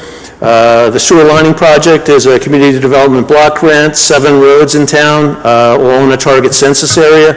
That we would like to take bids on this coming month and initiate, if not complete, in May. Green Avenue pedestrian improvements, we took bids on, I believe it was in December, and we have a scheduled start date in April to get the hillside part of that construction project done. And I believe after school stops, we can get over by St. Vincent's where the Wilmer intersection is and get that part of it done in May. So again, another construction project hopefully we'll get underneath our belt and out of the way before summer really gets going. We got a late announced grant from the state on the state aid resurfacing projects for Woodland, for Garfield, and for Myrtle. Great news. They wanted to give us $200,000 to help us with the resurfacing, and so we budgeted that with Jim's help. Again, it was supposed to be a fairly lean capital year, but it's hard to ignore the grant incentives when they come. So we'll get those 3 quite significant road improvement projects done this year as well. Cook Avenue parking lot, again, we have to bid, award, and construct in the next, the bidding should be in the next 6 weeks. Construction is scheduled over the summer. A lot of project to accomplish in 90 days, fairly complicated, but if we get it organized and set up right, fingers crossed, we should be able to get it done by the end of the summer. And again, as Rachel said, pricing is obviously going to be a concern, and scheduling is obviously going to be a concern, but I think a lot of the time delays in equipment orders and things like that, we've already gotten ahead of. Since we have the transformer for the parking lot, we have the historic poles already purchased for the parking lot. They're on their way to Public Works in the next 30 days. So that'll be in our possession before the construction starts, which will be a huge win in terms of getting things wrapped up and on time. Dodgeville Playground, we have to award and construct. I believe the award is on, second award is on for tonight, so that we can get our authorizations and our purchase orders in place immediately on. Good news for that. We do have a summer construction timeframe planned. Memorial Park Trail Phase 1, again, another award on for tonight. I believe Persistent Construction is supposed to actually get the footbridge repaired in the next 30 days, so hopefully before that trail project actually starts, we will be done with the footbridge, and that's great news. And Dennis is really taken a huge part of the trail project, and so, I'm hoping that he carries that through to construction and close out for us. The last big one on our list is the bid and award and construction of the MRC basketball courts, which I know Tom's very happy about. And they've reviewed draft plans, and at this stage of the game, we just need to get the notices out, the bid and construction documents duplicated, and give ourselves enough time to get 4 to 6 weeks and get the bids in. And hopefully, they're not too far off our estimates. I'm sure you've heard from Jim about our possible work with Talva and solar field down at the MRC, which is a huge and exciting project. really fun stuff. And obviously, the library, you've heard already, has an exciting capital project on the works, too. So it's going to be a busy summer for Madison, even though we're cutting back on general capital a little bit. Thank you all for your time and energy and support and trust. And if you have any questions, please let me know. Concise report. Thank you, Bob. Yep. Eric? Thanks, Bob. I think the biggest thing that just comes out in all of this is, the public sees a couple of weeks worth of paving and they go, oh, that's nice, right? But there's an incredible amount of planning and forethought that goes into these things. So thank you for your leadership on all of that in getting that through. Obviously not a major capital improvement, but I would be remiss if I didn't just double check and ask that Trail Place and Bellow that were impacted by the water main breaks last year, that they're on to get So I've already spiffed up. I've already asked Shafano for another quote on those 4 additional water main related projects, and so they indicated they would get me numbers on those, and so that's the next step. Great, thank you. Tom? Microphone's on. Thanks, Bob. Thanks for that presentation. I got to remember a lot of things. So you have a lot on your plate, Bob, you and your small staff.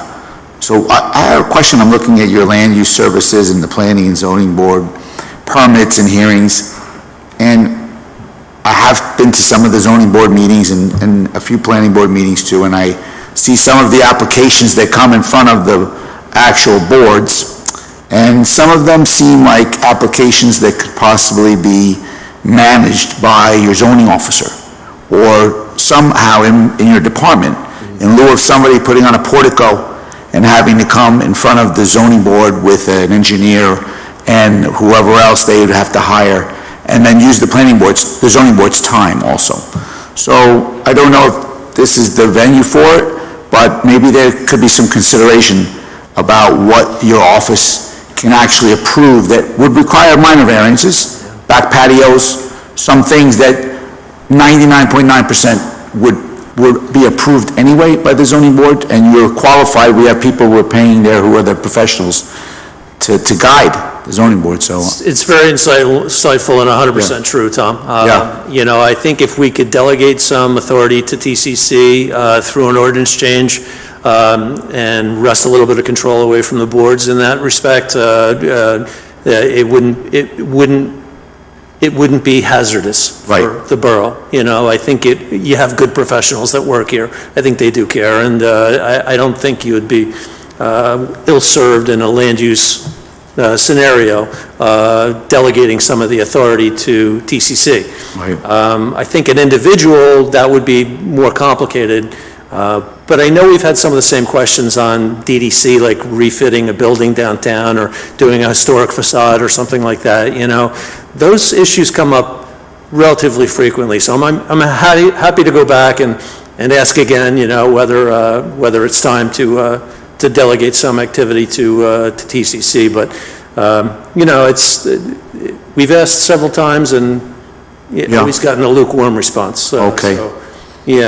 Well, maybe the mayor can opine. Give it a I don't know try. how you feel about that, But it Bob? would have to be done through ordinance, yeah. Yeah, but do you think that that's something to consider, to move some of the less complicated requests to their professionals who they set it up anyway? Usually when somebody goes there, whether it's the engineer or the residents, they have to tell them exactly, here's what you should do, and this should be fine, this might be an issue. I think the challenge, in using Eric's favorite line, is the devil's in the details, is where is that line? And as you have issues with creeping impervious coverage and various other things, but certainly could be brought to the planning board as a possible. Okay, it's a lot of work for the zoning board to hear all those, and it's expense for the homeowners, for some things that are definitely going to be approved anyway. Something to think about, make us more efficient. Any other questions or comments? Rachel?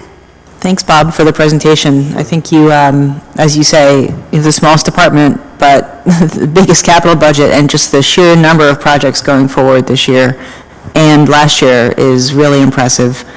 Also, in the past, year or so, I would say there's a renewed commitment to stakeholder engagement with various committees in town. The fact that we are getting stakeholder feedback from, based on projects that are happening in sensitive places, the MRC pickleball basketball court, for instance. I know you. I think the committee responses have been great. Well, the fact that you worked with those committees to solicit and, did outreach to get their feedback, and that the fact that we're now benefiting from, the engagement of our volunteer green teams, I think it's a win-win. It adds another step, but we get better outcomes, and I want to thank you for both, being open to that and then taking the lead on that, so thank you for that. I'm really excited for this long-awaited parking lot project to go forward. I've said before, is going to be really exciting to have that be a point of arrival for people, whether they're on bikes or cars coming into town. Can you talk for a few minutes about the solar carport project at the MRC? I know we're getting close to bidding on that. Can you tell us a little bit how close you are and some of the features of that project? I think the design is advancing reasonably well through a third party. I think they have a very good concept and very good pre-construction documents that are being produced that I've seen drafts of. I think the challenge is going to be getting the federal government's Department of Energy terms and conditions that we need to bid this project as the owner. I think if it was a different contractual scenario where we were contracting with someone who was building it for us instead of being the contractor ourselves, it might be a little bit easier, probably not entirely easier, but right now we're waiting for bid terms and conditions from the federal government to see what are the Davis-Bacon wages, what are the federal terms and conditions that generally are more baggage than even the state places on local public contracts law. And that baggage has not been forthcoming all that quickly from the federal government. So I think that's probably going to slow the project down more than the design process at this stage of the game. So I think the technical specifications are advancing. I think the design documents are advancing reasonably well, but I haven't seen much from the feds on Department of Energy requirements for bidding. Well, the timing was pretty challenging. We were on the verge of going forward with a different procurement, right? And then this happened and it changed everything. The fact that the borough was able to pivot and is looking to take advantage of the new incentives is excellent, but I understand the timing is a challenge. One of the topics that came up with the carports was how stormwater was going to be managed as it's collected off of the panels. Is it going to go into a piped system with a downspout? Is it going to just sheet over the asphalt? What did we eventually settle on for that? Well, there's been a bit of ping-pong back and forth with the designers, I can tell you that. Their initial proposal, we kind of rejected outright and said it's just not going to work. And so the important thing to keep in mind there is that the panels cover the parking lot, so they're both impervious surfaces. So we're not really adding much in terms of impervious runoff. We're just collecting it and trying to keep it off the road surface in a more efficient way. And so I think we have an existing large rain garden off to the west of the parking lot, which takes a fair amount of water from both the MRC turf fields and from the parking lot as it stands. And then there's two smaller rain gardens along the parking lot itself between the access road, which don't really have much capacity in terms of direct runoff. And their initial proposal was direct all the runoff into those smaller gardens, which it's just not going to work. We're just going to inundate them. And so they're redesigning at this stage of the game to get the majority of the roof panels directly over the larger rain garden. And I think that that has the potential of working out just fine. That's great. Thanks for coordinating the green infrastructure element. That's important. And to be clear, because we're not changing impervious, we're not increasing impervious coverage, we're actually improving the recapturing, because we're capturing clean water, not water that's... Not petroleum water, that's correct. Underneath water and having it go directly in. So, yeah, we could have had it just run right out of the parking lot. There's some benefits. So, commend you on that. So, Rachel, thank you for bringing that up. Thanks, Bob. Have a good night, all. Thank you. All right. We'll now move on to ordinance for hearing. Will the clerk please read the statement? Okay, the ordinances scheduled for hearing were introduced by title and passed on first reading of the regular meeting of the council held February the 13th, 2023, were posted and filed according to law, and copies were made available to the general public requesting same. I call up ordinances for second reading and ask the clerk to read said ordinance by title. Ordinance 15-2023. Ordinance of the Borough of Madison supplementing Article 195 of the Borough Code to establish a municipal rental rehabilitation program. I open the hearing for ordinance 15. Anyone wishing to comment, please step forward. This is for ordinance 15, correct? Okay. Yeah, you got more time to get ready then. All right. Seeing none, I close the hearing. Mayor, I move ordinance 15-2023. Second. Any council discussion? Roll call vote, please. Mr. Hoover? Yes. Ms. Ehrlich? Yes. Mr. Landrigan? Yes. Mr. Range? Yes. Mr. Harlan Pudes? Yes. I declare ordinance 15-2023 adopted and finally passed, and ask the clerk to publish notice thereof in the newspaper and file the ordinance in accordance with the law. Ordinance 16-2023. Ordinance of the Borough of Madison adopting an amended redevelopment plan in accordance with NJSA 48:12A-7. I open hearing on ordinance 16. Anyone wish to comment, please step forward. Seeing none, I close the hearing. Mayor, I move ordinance 16-2023. Mayor, I second ordinance 16-2023. Any council discussion? Roll call vote, please. Mr. Hoover? Yes. Ms. Ehrlich? Yes. Mr. Landrigan? Yes. Mr. Range? Yes. Mr. Harlan Pudes? Yes. I declare ordinance 16-2023 adopted and finally passed, and ask the clerk to publish notice thereof in the newspaper and file the ordinance in accordance with the law. And now we'll do for the hearing, as we often do, combine hearings on general capital. So we'll open the hearing for ordinance 17 and 18. I'll ask the clerk to read both ordinances by title. Ordinance 17, 2023 is ordinance of the Borough of Madison appropriating $40,000 from the General Capital Improvement Fund for the Memorial Park Trail Improvements Phase 1. Ordinance 18, 2023, ordinance of the Borough of Madison appropriating $125,000 from the General Capital Improvement Fund for the 2023 Accessible Playground Project at Dodge Field. I now open the hearing for ordinance 17 and 18. Anyone wishing to comment, please step forward. Seeing none, I close the hearing. May I have a motion for ordinance 17-2023, which is appropriating $40,000 for the Memorial Park Trail improvements? I move ordinance 17-2023. Second. Any council discussion?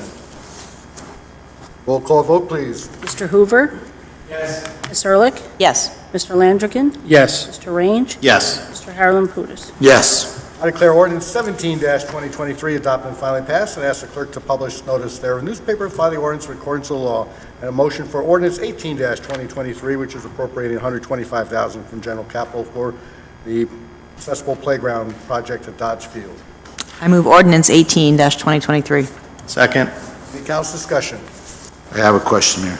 Yes. So the scope of the project in, as far as the cost, is $550,000? Is this including this $125,000 that we're taking from the General Capital Improvement Fund? Or is this an addition? I think this is the one that'll be reimbursed from the Community Development Block Grant. So, Right, so- but that was supposed to be in part of the 550 also. I think they're separate. I think there's the open space. It's 700,000. This is, it's a reimbursement grant from the county, so we have to advance the money. I know that. That's why we need the 125, and then we get it back from the county home fund, and we can put it back in the pot it came out. Okay. Thank you. Any other council discussion? Roll call vote, please. Mr. Hoover? Yes. Ms. Ehrlich? Yes. Mr. Landrigan? Yes. Mr. Range? Yes. Mr. Harlan Pudes? Yes. I declare ordinance 18-2023 adopted and finally passed, and ask the clerk to publish notice thereof in the newspaper, filing ordinance in accordance with the law. And we're now on to the second invitation, public comments. Now it's contagious. Okay, next week it's my turn? Yes. Anyone wishing to comment, please step forward, state your name and address, and write the same on the board, and try to keep your comments to 3 minutes, but we'll give you a 1-minute grace. Thank you. Kathleen Cacavelli, 82 Central Avenue. and I'm speaking tonight on behalf of the Friends of Drew Forest. You wouldn't have a council meeting without a comment. So I just want to remind you that part of our mission is to try to garner regional support for the preservation efforts for the Drew Forest, and as a byproduct of that, some of the towns who share our aquifer have become very interested in some of what we have to say about the benefits. So I just want to share with you that the Friends of the Drew Forest is tabling in Parsippany on Saturday. We've been invited to table there. Parsippany is a town of 56,000 people. It's obviously very different from Madison, yet the town council passed a resolution in support of preserving the Drew Forest. Why? Because both our towns share a common goal, protecting the Buried Valley aquifer that supplies drinking water for 31 municipalities in Morris, Essex, and Union counties, including Parsippany, Madison, and Caldwell, who we talked about at the last council meeting. The health of the aquifer depends on trees, which is why the 53-acre Drew Forest is an important recharge area. After Hurricane Ida, it captured and held rainwater in its dips and dells and filtered it to the aquifer. In the rest of town, water ran into the stormwater system, heading to the Passaic River. It was lost to the aquifer. Trees are aquifer protectors because canopies break the fall of rain, lessening runoff. Especially in forests, leaf litter acts as a sponge. Not so with pavement and lawns. After Hurricane Ida, 70 homes in Madison were pumped out by the fire department. The Drew Forest was filled with pools of water, but did not flood. Protecting Madison's tree canopy, whether in the forest or in our yards or in our parks, is critical to aquifer health. Water conservation matters as well. Some easy actions to take include reorienting downspouts so that they are directed towards vegetated areas rather than contributing to runoff in the streets. Reducing lawn size and planting native shrubs and trees is also important. Lawns contribute to runoff and do little to recharge the aquifer. In short, trees play a critical role in slowing and capturing rainfall in order to recharge the aquifer, which is why we are tabling in Parsippany this Saturday. Thank you for your support. Thank you for the update, and thank you for sharing the success in Parsippany. Anyone else wishing to comment, please step forward. Seeing none, I close the hearing. There are no ordinances to be introduced. We'll move on to consent agenda. Will the clerk please read the statement?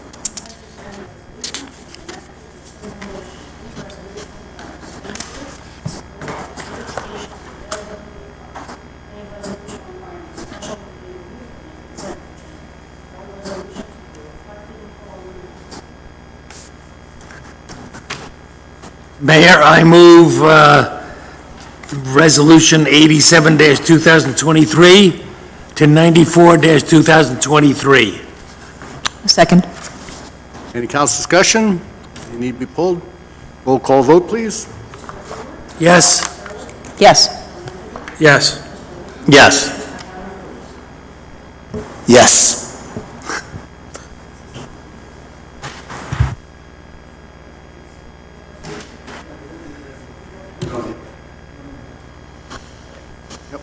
And there is no unfinished business. We move on to approval of vouchers. Will the clerk please read the voucher totals? For the current fund, $7,395,130.12. From the general capital fund, $95,981.87. From the electric operating fund, $185,401.41. From the electric capital fund, $3,631.86. From the water operating fund, $26,098.81. From the trust, $35,393.64. The total is $7,741,637.71. On the advice of our attorney, she's suggesting that there are reimbursement claims on the document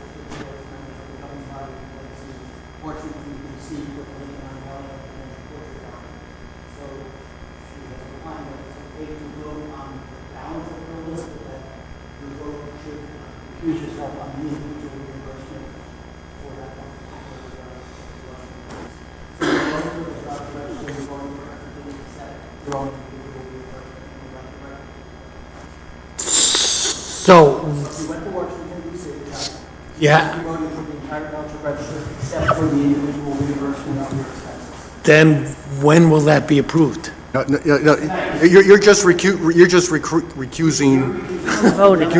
from that vote, but I'm voting for yours, you're voting for mine, so on and so forth. Okay. And it will be reflected in the minutes. That tears it. yeah.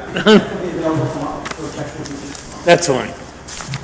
So I have a motion for the vouchers, please. So moved. A second. Any further discussion? I think we already had, I already did the motions, I think, but anyway, we're okay? Yeah. Roll call vote now, please, sorry. Mr. Hoover? Yes, I believe. With Ms. the Ehrlich? recusal, yep. With his, yes. Yep. Yes. Ms. Ehrlich?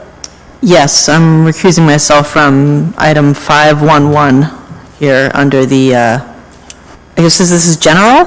Yes. Okay, under the general. Mr. Landrigan? Since I didn't go, I'll vote yes for everybody. Mr. Range? Yes, with a recusal for my particular reimbursement. And Mr. Harlan Putis? Yes for everybody. Hope it was a great trip. Thank you. And under new business, I'd like to make the following appointments requesting council confirmation.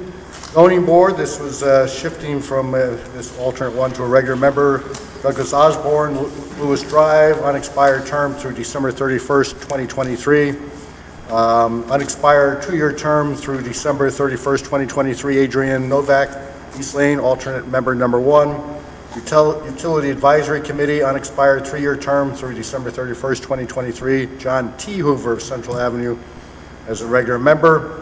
And then Patriotic Celebrations, 2 appointments, Bruce Simmons of Rosedale Avenue and Janice Court of Dogwood. And a motion to approve. So moved. Second. All in favor? Aye. All right, Tom, with respect to the snow, how about a motion to adjourn? Motion to adjourn, Mayor, let's go shovel. Yep, all in favor? Aye. Aye. Well, some